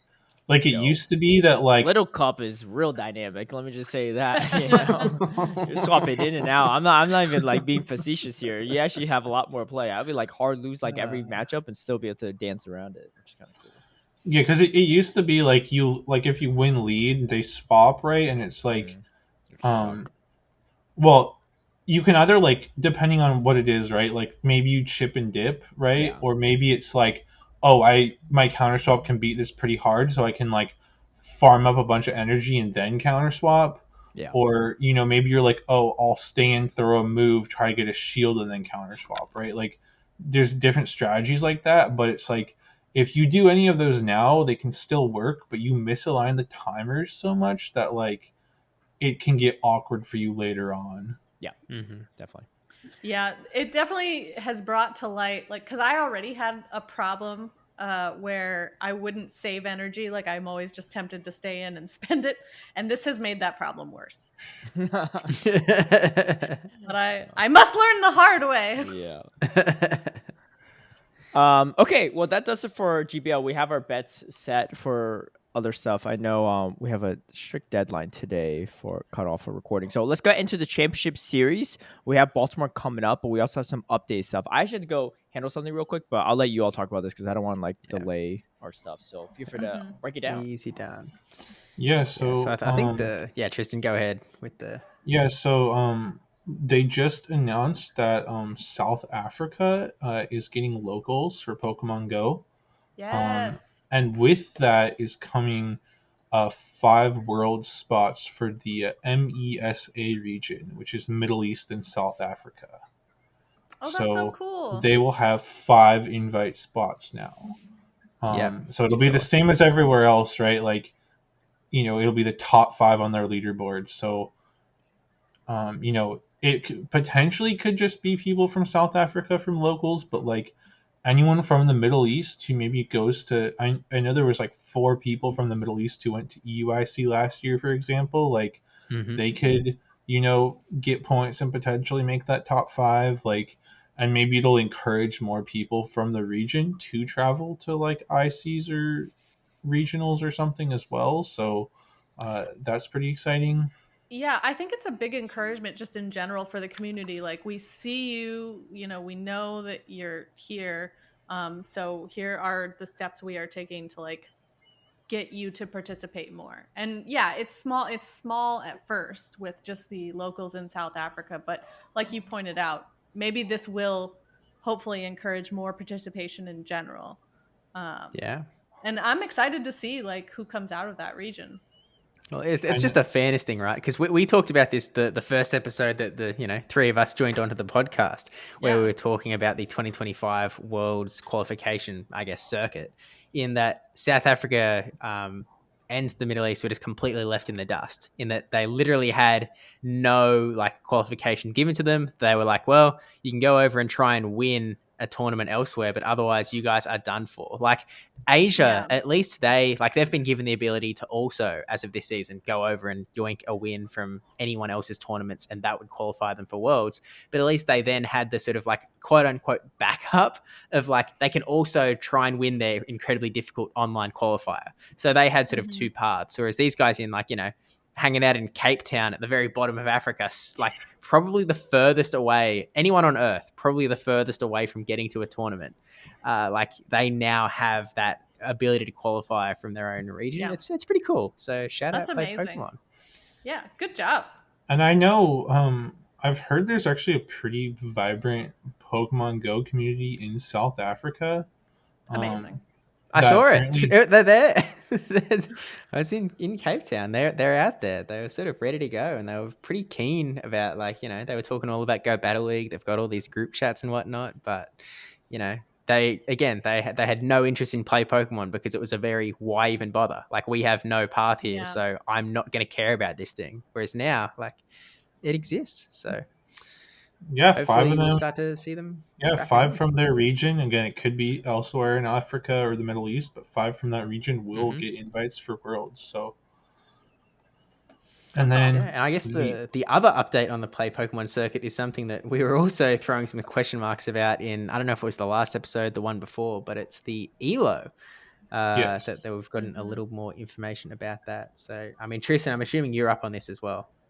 Sort of. I glanced at this. It's definitely I don't know. We can see if maybe Caleb can like link this in the episode description so people can like look it over themselves as well.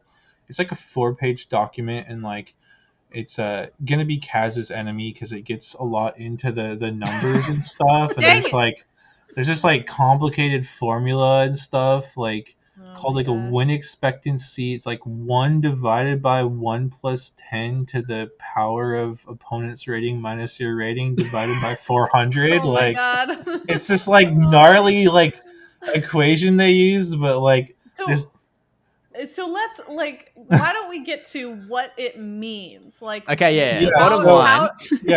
How does this affect players? Yeah, so directly? we said, I think last time, they're using this like ELO as like a tiebreaker.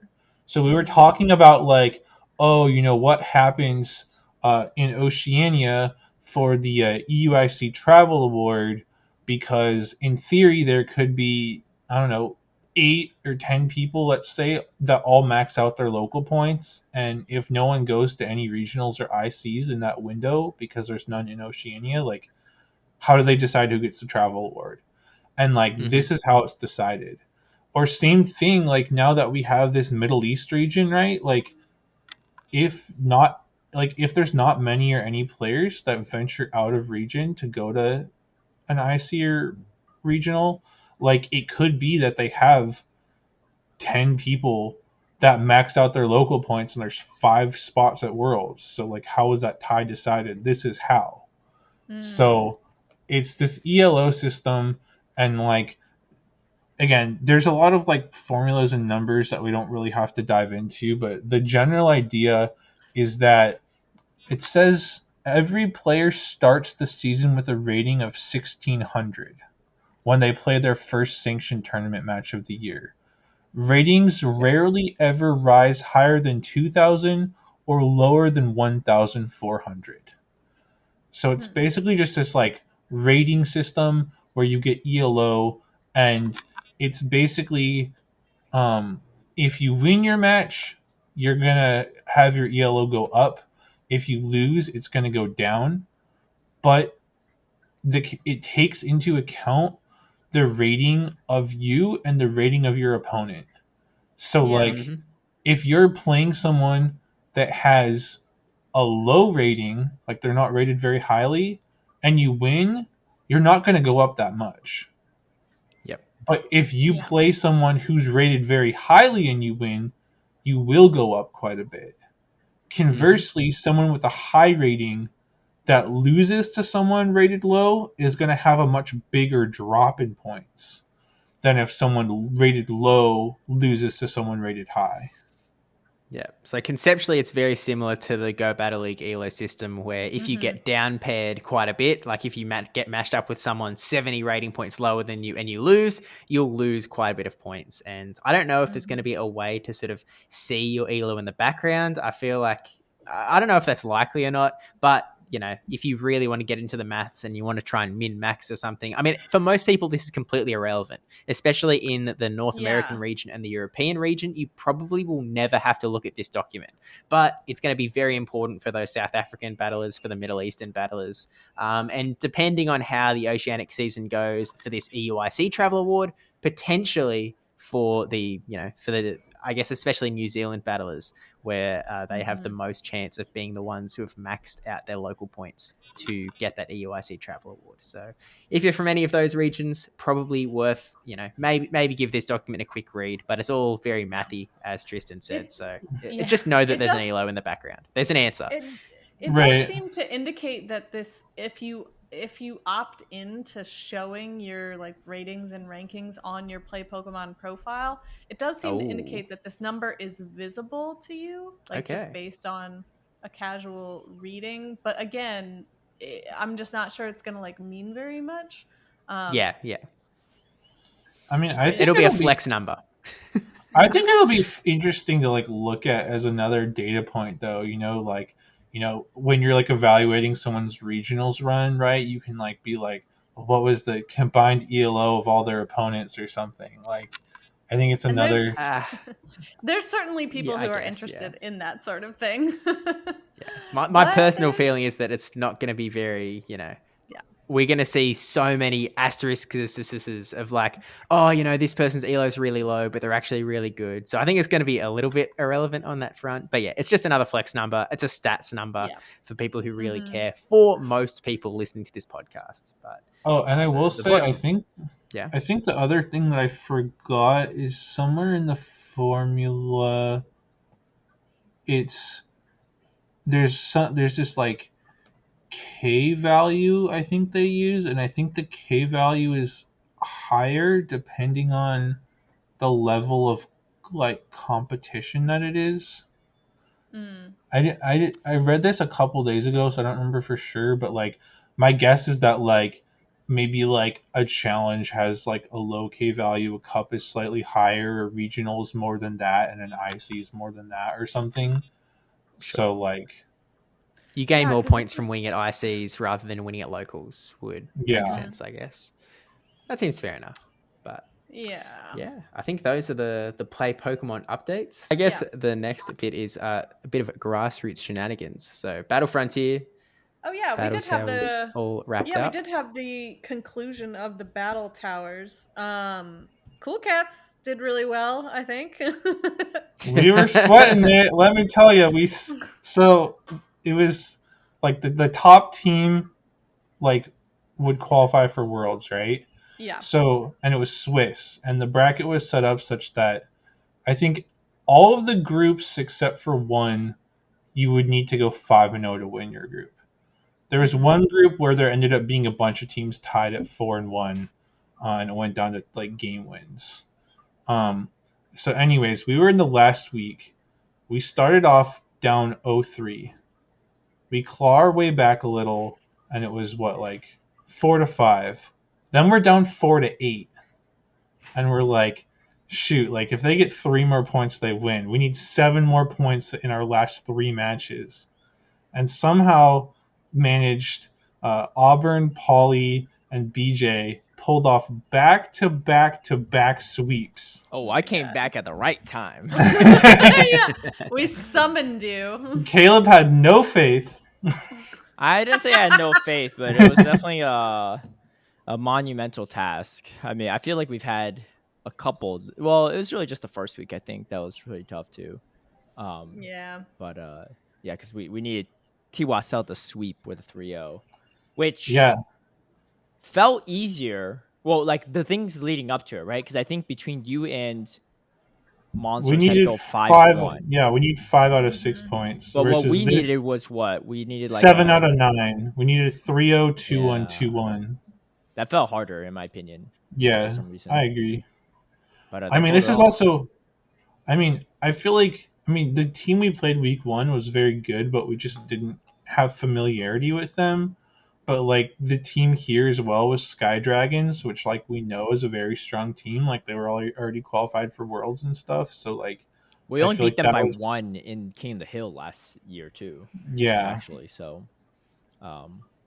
we knew they were going to be strong opponents for sure. But yeah, Cool Cats going to took it out in the end. Nice. Yeah, our last week on the Bees did not go well, but We all kind of agreed to do the battle tower just because we had no familiarity with these metas and we really wanted practice. Well, the funny thing is, Does- for the first 4 weeks, all that practice doesn't matter with this new meta. I mean, know, that week right? 5 meta was chaos, though. Yeah. Yeah. So Well, I brought that Ultra League Malamar. So we'll see how it goes. I hyper-beamed the Swampert. It was great.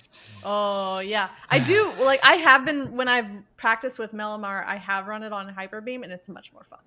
Yeah, with the side wave too, I guess it The pretty quick. funness factor. Yeah, I also had no scrim opportunity because like none of my teammates had like an Ultra League Fortress and all this other random stuff, so I just went in blind. But it's okay. The opponent also said he didn't have a Malamar to practice against, so it worked out. But yeah. So there's the battle tower. Did you talk about the Team Unified and Dracovis? Not yet. And then, No, not yet. so the battle tower just ended, but literally next week, cycle 3 of Battle Frontiers already starting up. So Yeah. So well, supposedly, yeah. We'll see if they adjust the metas in time. Oh, there's my cat again. Yeah. Yeah. I think they're working behind the scenes. things are cooking. They're trying to Yeah, have no. things finalized like tomorrow or Thursday or something like Yeah, that. I know they're working on it. It's just a large task, you know. I really just appreciate them doing what they do. I wish we had like an extra week to like really tweak the metas because it just doesn't feel like enough time. But it is what it is. Mm-hmm. And then, yeah, we talked about the Dracovis Team Unified tournament last week. It filled up and there was so much interest, they actually doubled the cap. So the cap was 64 teams. The cap's now 128. So if you're interested in joining, you can still sign up. I guess depending on when this episode comes out. The deadline is Friday at, I think, it's like 5 p.m. Pacific. Is when you have to like have your team registered and have your 3 like teams of 6 submitted as well. So by the time you hear this episode, you better get on to team building because you're not gonna have a lot of time if you haven't started yet. But the team it is going to be a team draft, so team building would be pretty fun in my opinion. It'll be very interesting what teams.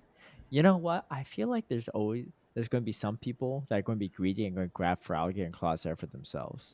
Like I can already see that happening. Like, yep. Well, but the thing is, this is different. This is different than past team draft because the team of 6 is not locked to the player.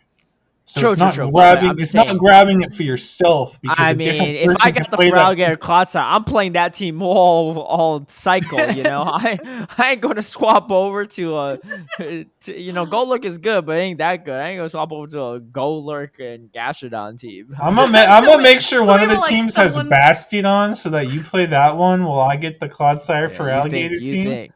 I love how you were like, someone's gonna be greedy, and Caleb immediately was like, that person is me. I didn't say that person was going to be. I'm just saying if it was me, I ain't going to swap around. You know, but we know now. I've already done it in. Yeah.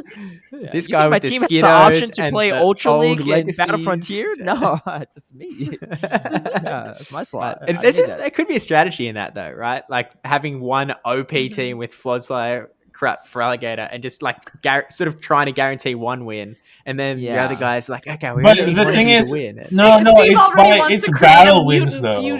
It's by battle wins, so it's like 3 players play, so there's 9 points at stake, and it's first to 5 wins. So it's if you stack one of those teams, that person has to like go 3-0 every week, probably. Yeah. And then both the other people still have to go 1-2. And you know they won't. You know they won't go 3-0 every week. I'm already betting it. But yeah, that should be a fun one. So definitely feel free to sign up. It's also like smaller commitment as well than Battle Frontier and less people need it, so it's very easy to put together a team. Well, fun fact, I think some of the Pokemon Go casters are going to try to do a team. Oh, so that's they asked awesome. me if I want to be on it. I was like, sorry, I got a team, but you might be seeing some people on the roster that are usually sitting behind a desk, but Speedy, Butters, Henry. Whatever it Amanda. is, I hope I get a face off against Butters, right? Whatever slot that man's in, I hope I'm in that slot. You know what? I'll switch teams that week. You know, give me whatever team you got for that slot, right? We know Butters going to stay on his Guja's shenanigans, so he ain't going to swap for that. His Gudra Ampharos team. Yeah. Yeah. Gudra, Ampharos, Togedemaru, all mine. Good luck with my goaler, because all I'm saying. But yeah, it should be fun. All right, let's hop into the T topic because I know we're running a little bit lower on time. But we're going to talk about Dynamax yet again. I'm just kidding. We're going to talk about raid rework. I don't know as much on this, so I'll let you all take the charge. Is anyone an expert? Because I have a baseline understanding. Like, Steve, you're the top Pokemon Go player, so you're clearly the expert here. I think it's Raider here. Yeah, okay. Well, you know, I guess Tristan's the biggest Dynamax raider by one, but regular raids we'll take it. So until tomorrow. Until then tomorrow. I'm back on top, baby. Yeah. Wait till I go to work and then on my way. But essentially, like, I think one of the biggest changes that's been made to raids, and it sort of happened in the background, they didn't announce it ahead of time, is that they changed the timing of the moves. So they've clearly sort of done a lot of reworks to the code in the background, essentially to set themselves up for the future, I think including Dynamax raids to try and standardize everything. And essentially it means that raid battles sort of operate on the same sort of turn cycle that PvP does, in that it's 0.5 seconds. And so in the past, a Pokemon like you might be raiding against, I think it might throw a charge attack like every 0.8 seconds or something. Like it's completely random. Not random, but like there were totally different numbers. Yeah, right. Yeah, the numbers were all over the place. So like, yeah, your raid Pokemon might have like a 0.3 second cycle, or another one might be a 0.8. Or like a 1 point a move, right? Right, or it's like a 1.3. Yeah. And so it all got moved to 0.5 seconds. So if you were a 0.3 before, you just got downgraded to a 0.5. Yeah. So those Pokemon got worse. They got nerfed essentially. Oh, is that why Kartana was nerfed? Yeah. And then if you were like a 0.7, if you were a 0.7, I think you go to a 0.5, so you're getting buffed essentially. What got buffed? Sucker Punch, Spark, Shadow Claw, Metal Claw, and Leafage. These are fast attacks too. These aren't even like these aren't even charge. Oh, I thought you were talking about charge attacks. Oh, that's even no. So that's why things like Kartana, who was using like Razor Leaf, Razor Leaf was that fast. Dang. I mean, I don't know. I don't know the actual. Well, again, it's not always. It's just where you are in relation to the 0.5 seconds. Like maybe Razor Leaf was a 0.8 and got bumped up to a 1, right? Or if it was a 1.8 and it got bumped up to 1, aren't they all going to 0.5? 0.5 interval. So it's 0.5 increments. So it could be 0.5, it could be 1, it could be 1.5 instead of 0.3, 0.5, 0.8. And because Razor is a 2-turn move, right? So it goes to like I see. Right, so, but I mean, because it's not like Incinerate's coming out every 0.5 seconds, right? Like it's just right. But the PvE moves are different than PvP moves, anyways, with their durations and stuff. Are they still different now, or they're still different now? But they're just on the half-second increments. Why don't they just make it the same? I don't understand. I mean, I don't know either. I don't really know. I mean, rating is like it's entirely different system. I know, but they're already standardizing it, so why not just standardize it, and like make it all the same? Isn't that easier when they have already ascribed values, or are they scared to like? I don't get, because it's interesting. I don't know, right? I mean, maybe there's more to it that I don't know, and Niantic's knows more than me, obviously. But I'm just trying to think, right? It's not like there's like a competitive like integrity aspect to rating, like if they standardize it, no one's gonna be like, oh my gosh, like I'm losing turns while raiding, or like something like that. No one's gonna say this stuff, right? And like most raids are still easy to complete. Some people, people are definitely heated about this. Not true, because people are complaining about like this is our whole T-talk. No, but what I'm saying is like people complaining anyway because you changed it. Why not just standardize it when you change it instead of like change it to a whole different system for a week? Well, they have. I don't think people are necessarily. I mean, yes, people are upset that they have spent resources on Pokemon that are no longer optimal for raiding, because some people, that's how they play. That's like the only way they play. They don't care about the PvP. So as much as people are making those complaints, I almost think it's not a matter of the changes themselves, but the fact that this happened with no warning, no notice, no breakdown. Like we're looking at the Reddit right now. Like it's not even official information from Niantic or Pokemon Go or anything. I mean, it's the you're fact never that all these changes happened overnight, and so people had to adjust to a new way of rating, essentially, like with no knowledge.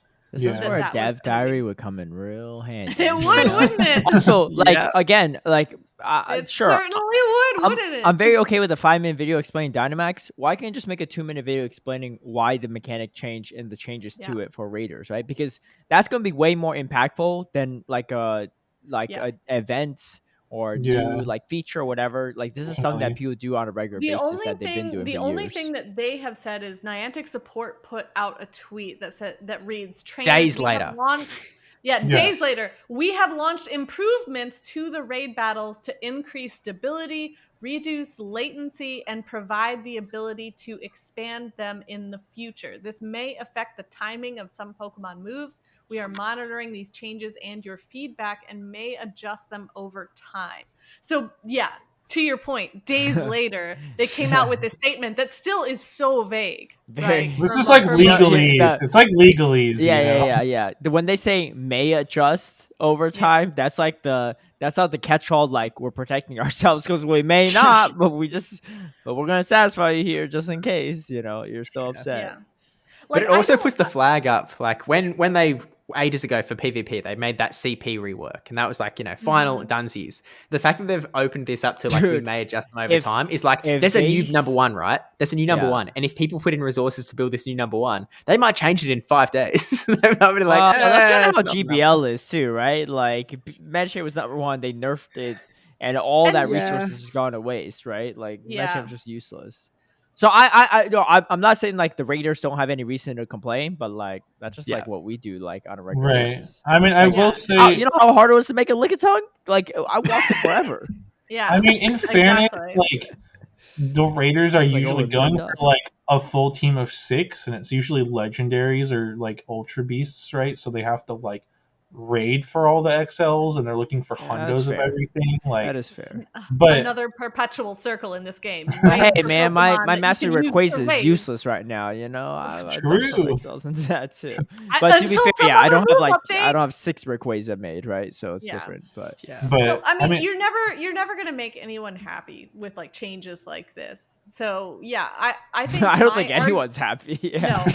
My argument is kind of what you were saying, Caleb. Like if you're gonna change it, like why aren't we working towards creating an even more standardized like in sync system so that PvP and PvP people are gonna be unhappy anyway, right? Or so PvP and PvE are not as far apart in the way we think about them. Because the closer they are, the more likely you have crossover, right? Hey, you said no one's gonna be happy. Shadow Magnezone users are happy. It went from the 8th to 1st best electric type apparently. It's the best electric type? Oh well, I have a Magnezone made, so not Shadow, but what about the non-Shadow? Is it still pretty good?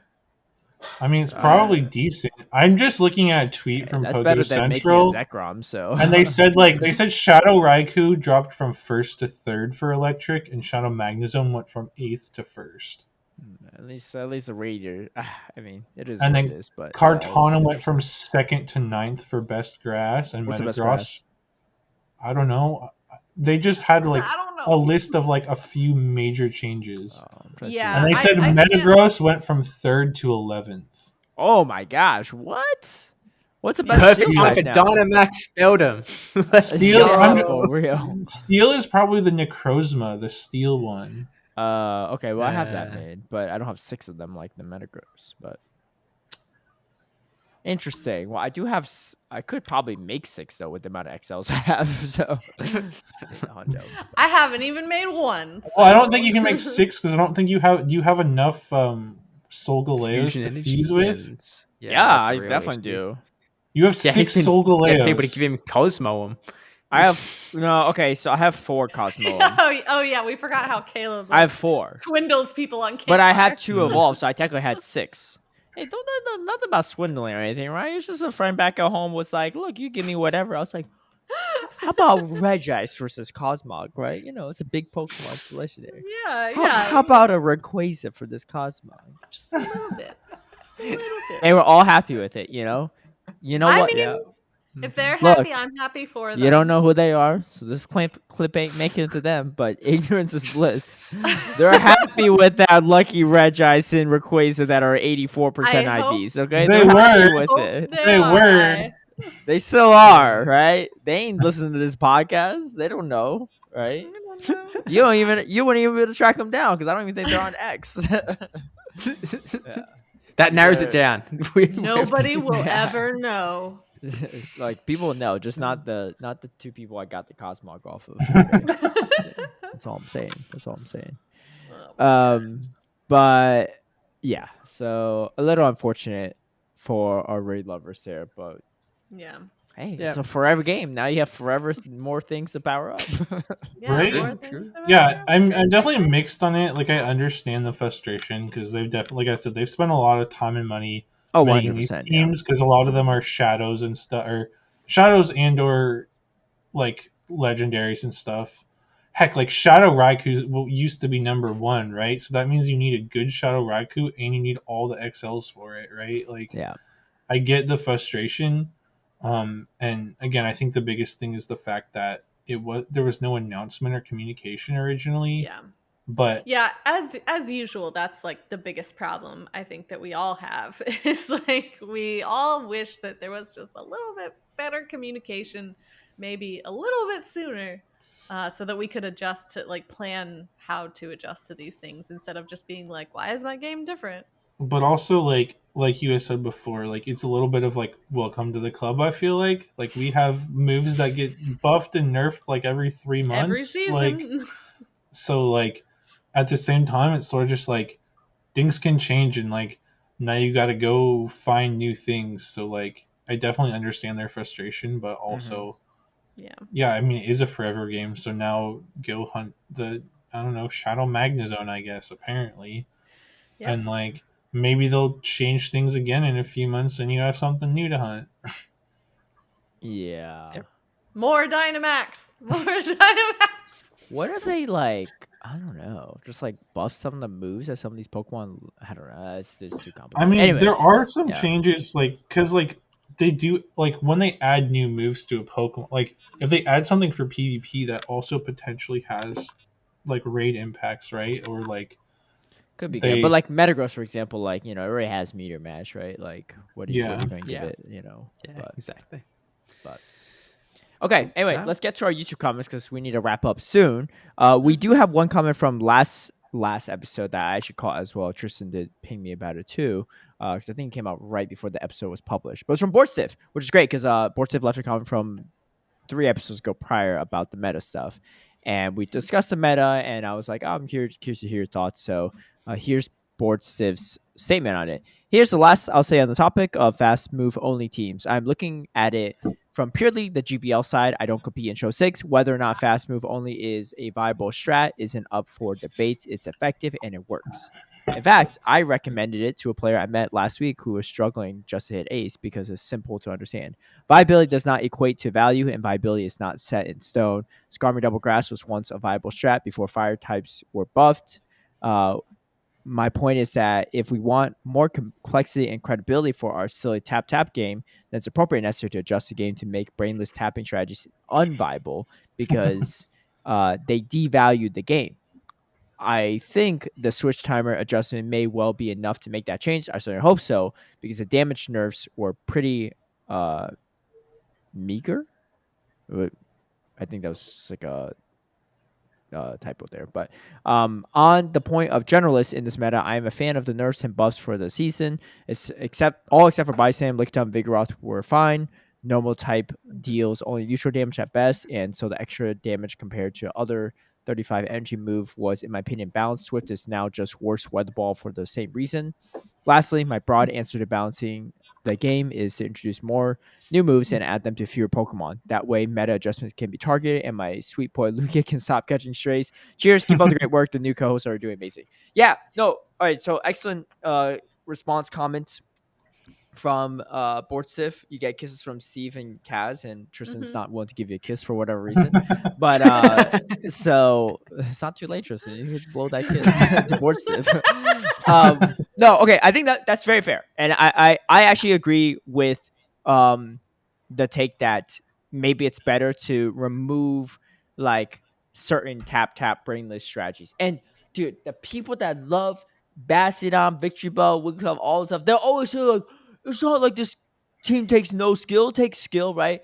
I think it's obviously a hyperbole when people say it takes no skill, but it 1,000,000% takes less skill, right? I don't care what you say, it 100% takes less skill, Yeah. significantly less skill than the teams that don't rely on fast attack pressure. And if you are disagreeing with that, then you're coping big time. And good luck this season because it's probably not working so well for you with No, this Clodsire running I around. think he brings up like a really good point about that strategy, right? I mean, it is easier to understand for someone who might be newer to the idea of PvP. Like, oh, you're putting on a lot of pressure this way, so you don't have to worry as much about like the meta game from your charged attacks. Like for someone who doesn't exactly know what they're doing, that might very well be a better gateway into PvP than like trying to explain every single Right, mechanic for that you have to sure. deal with.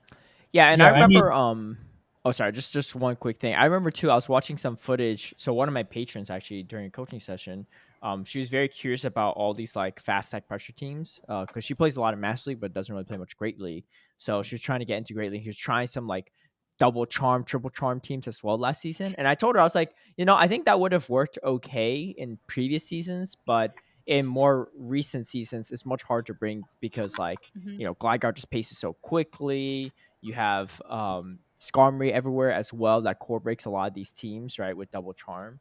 And Bastion, Shadow, Victory Bell are really common as well too. So like just like double charm, it was like she was trying to run like the Umbreon double charm strategy that Jonathan Kelly ran, and she showed me some footage.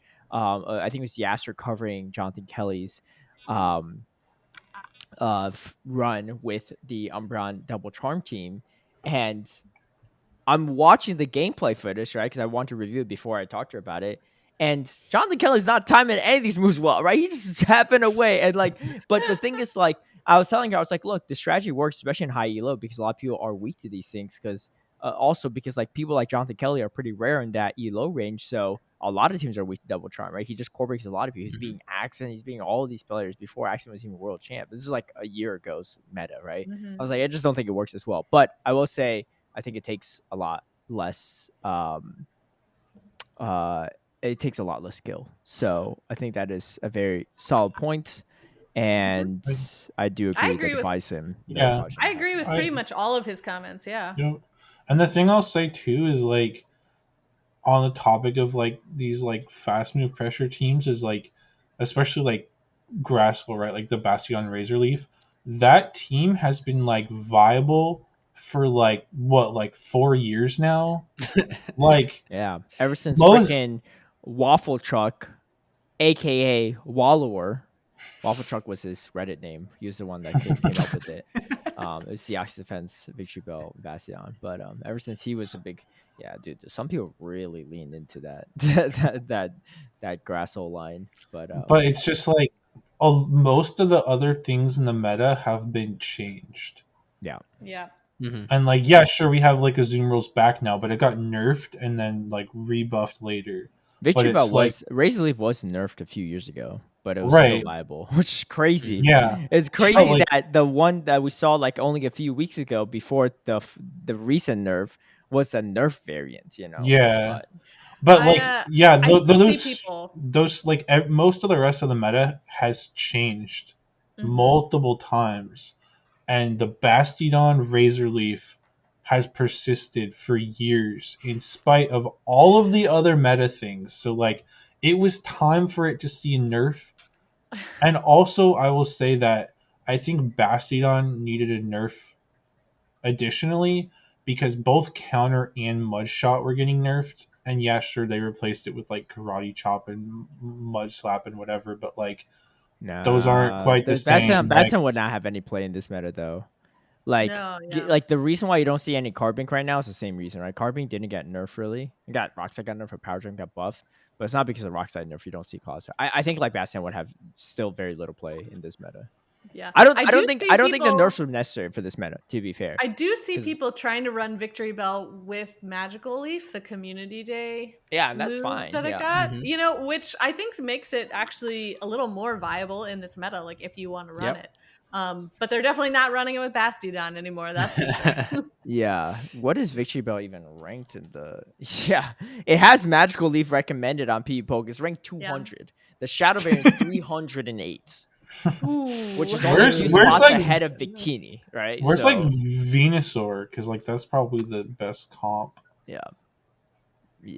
But anyway, yeah, great comment though for sure, Bortsif. Thank you for sharing more on your thoughts there.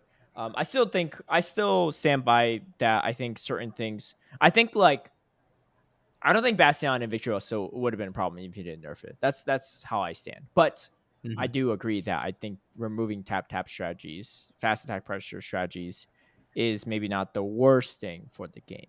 I do think it's interesting to have, but I could live without it if they make the game more interesting. I think my frustration right now is that there's just very limited strategies with this game at this point. You know, it's kind of refreshing to see a fast attack strategy once in a while because you literally just see right now you just see Clodsire for Alligator. You know, we all love it now, but again, we'll see in a few months. But in our recent video comments, we have Tritondo saying, I'm 99% sure that the Rockslide nerf was preemptive, wanted to keep Dunsparce balance. Rockslide nerf wasn't for Vigoroth because that thing was gone from the meta anyways with the counter and body slam nerf. I think that's actually a fair point. Yeah, that makes sense. That does make sense. I don't know if someone's able to sim this. I'm very curious to see how strong Dunsparce would be without it. Because I think right now, the thing with Dunsparce right now, though, is that it's the rollout drill run that's really what it's using majority of the time. So I don't think it actually changes too much into this current meta. Like, what flyers are there really? You know, like Jump Bluff? The Rock Slide is only there for Jump Bluff and Mamba Buzz. Yeah. That's and both of those are already hard to lose to Clodsire anyway. So, like, you know, I mean, I think it's fair. I think that's a fair assessment. I don't know if Dunsparce would have been a problem though either way, but you know, again, maybe Nicely didn't know that and they're just trying to be safe on that. But like, you're not going to be throwing Rockslide at Alligator anyway. If you're trying to be safe, you can just take 5 damage off. But like, even unnerfed, Drill Run was the better move than Rockslide in neutral matchups. Yeah. So like, but I think Dunsparce would have been okay. I would have been okay with Dunsparce having the original Rockslide damage because its typing is still very underwhelming, right? It doesn't really resist much, so it doesn't have stab on any of its moves. But and like worst case, Dunsparce is a little strong, and you tune it down later. But like, I think it would have been fine. It would have given right now it's just annoying more than anything, you know. Dunsparce is. Yeah. What do you mean? You have a chestnut that walls it all off. What's annoying about it? That's why I brought the chestnut. That was after some science. Okay. Right. You think that's annoying? I think Clodsire for Alligator are annoying. What do you mean? That's what's really annoying in this meta. But I just imagine, you know that like meme where it's like, stop, he's already dead? I just imagine like someone saying that to Niantic, and you have like Vigoroth with the counter and body slam nerfs, and you have Galarian Stunfisk with the Mudshot nerf and the previous Earthquake nerf, and it's like, stop, they're already dead. Why are you? I've actually seen a decent amount of Galarian Stunfisk, especially in Little Cup, but it's actually kind of annoying. Okay, that's different. But still, you don't see no Vigoroth in Little Cup, you know. But actually, you know what, Tristan, missed opportunity. That would have been a great meme for Vigoroth. It's like a week too late though for that one, but. And G-Fisk though, I think like both of them together. Yeah, I would say definitely Vigoroth. Vigoroth is like haven't seen at all. Fighters in general this meta are pretty much gone, which I honestly don't really hate. What I'm really glad is that Pangoro is not super hyper meta because that thing is not accessible and it's super annoying when you're locked in the fairy. And a lot of Pangoro. Yeah. I've seen a lot of like Machamp, but Machamp is weird. It hits so hard, but it's like also so frail. Yeah, but now it's like before Shadow Machamp was relying on that counter damage, right? And now Karate Chop might be the preferred move, but it's not as strong as counter was. So getting to Cross Chop in 4 Karate Chops is pretty nice though. It's faster though. It's not as much. It's very much faster. But like, I don't know. I don't consider it as annoying because like it's The lack of damage though is kind of interesting because sometimes it's worse for you because they could karate chop you down. Like it takes longer and they just leave with even more energy. But That's true. I don't know. Pros and cons, I guess. I haven't seen enough to really Yeah. make a Same. I just huge know that judgment Stone call. Edge almost one-shot jump bluff and I was sweating at that point. SCRBXX says, yeah, the roar's not working properly and all the insanely unnecessary steps just to get a page not working messaged 15 plus times through the day completely killed any desire I had to keep watching. Oh, for I think they're talking about the Twitch Twitch rewards. drops. World, Yeah. the Twitch drops for World. Dude, Yeah. whatever they did this time, just like, dude, don't make it so complicated, right? Like, I'll pass my This feedback time, on. it was like all like, as a season caster, though. It was but- like all the ICs too. It was pretty rough. Really? Yeah. I had problems at like multiple of the IC ones as well. So it's it's one is too complicated. Two, if they really want to stick to it, they need to drop a very specific instruction guide. Here's what you do. Here's the 10 different buttons and pages you need to go to claim this, right? Like I'm not even being facetious here. Like I think it was that complicated, and just like, how could you make something that complicated and expect people to follow it without being frustrated? Like I don't think it's the right. Like I don't think it was great that a lot of people reported the Twitch channel got the whole like stream, I just don't like, understand what. But like I get just why don't they're frustrated. understand why they even felt the need to make it so complicated. Like why do you, I mean, I thought that the system that they had for last year's Worlds at Yokohama, where you had it was like you watch 30 minutes and then you get a code. Easy. I think it's just I think it's just like too many people in the same room. Like they're like reinforcing each other. Like, yeah, this is good, and just like not enough feedback. And I don't know if they did feedback or not. If they went with feedback, the feedback group was not very informative, or they didn't listen to what they said, or unifying the feedback group because the majority of people found it very, very difficult. So that if that's the case, I feel like it wasn't. You're off the mark, right? If the majority of people found it very difficult to do. Yeah, because again, my why? assumption, why? Well, I don't think it was one that idea. level of engagement. I don't think that I had this conversation with Debbie. I don't think that it was one person scripted out the whole thing. I think that Twitch was like, this is how we're setting up on our end.